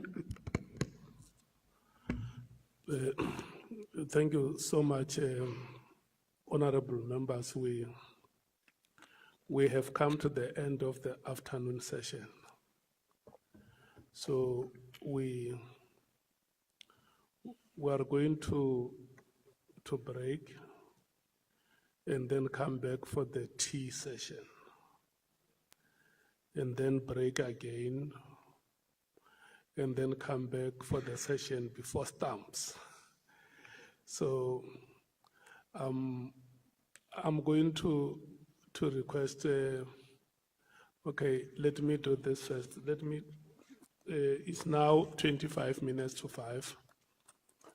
It has been a very long session, and I want to give you 25 minutes break to come back at 5 o'clock. And then I'm going to request the Honorable Happy Birthday member to rise, because we never had an opportunity to have moments like this in our lives where you celebrate your birthday at work. So if you may please rise, Honorable member. And as you walk out for break, those of us who remain here will give you a standing ovation just to appreciate the sweet moments that you would have had in your life, and wish you a happy birthday and many more days to come. May we rise, Honorable member, and give this member her special moment. Happy birthday to you. Happy birthday to you. Happy birthday to you. Hip hip. Hip hip hip. How old are you now? How old are you now? How old are you now? Is none of our business.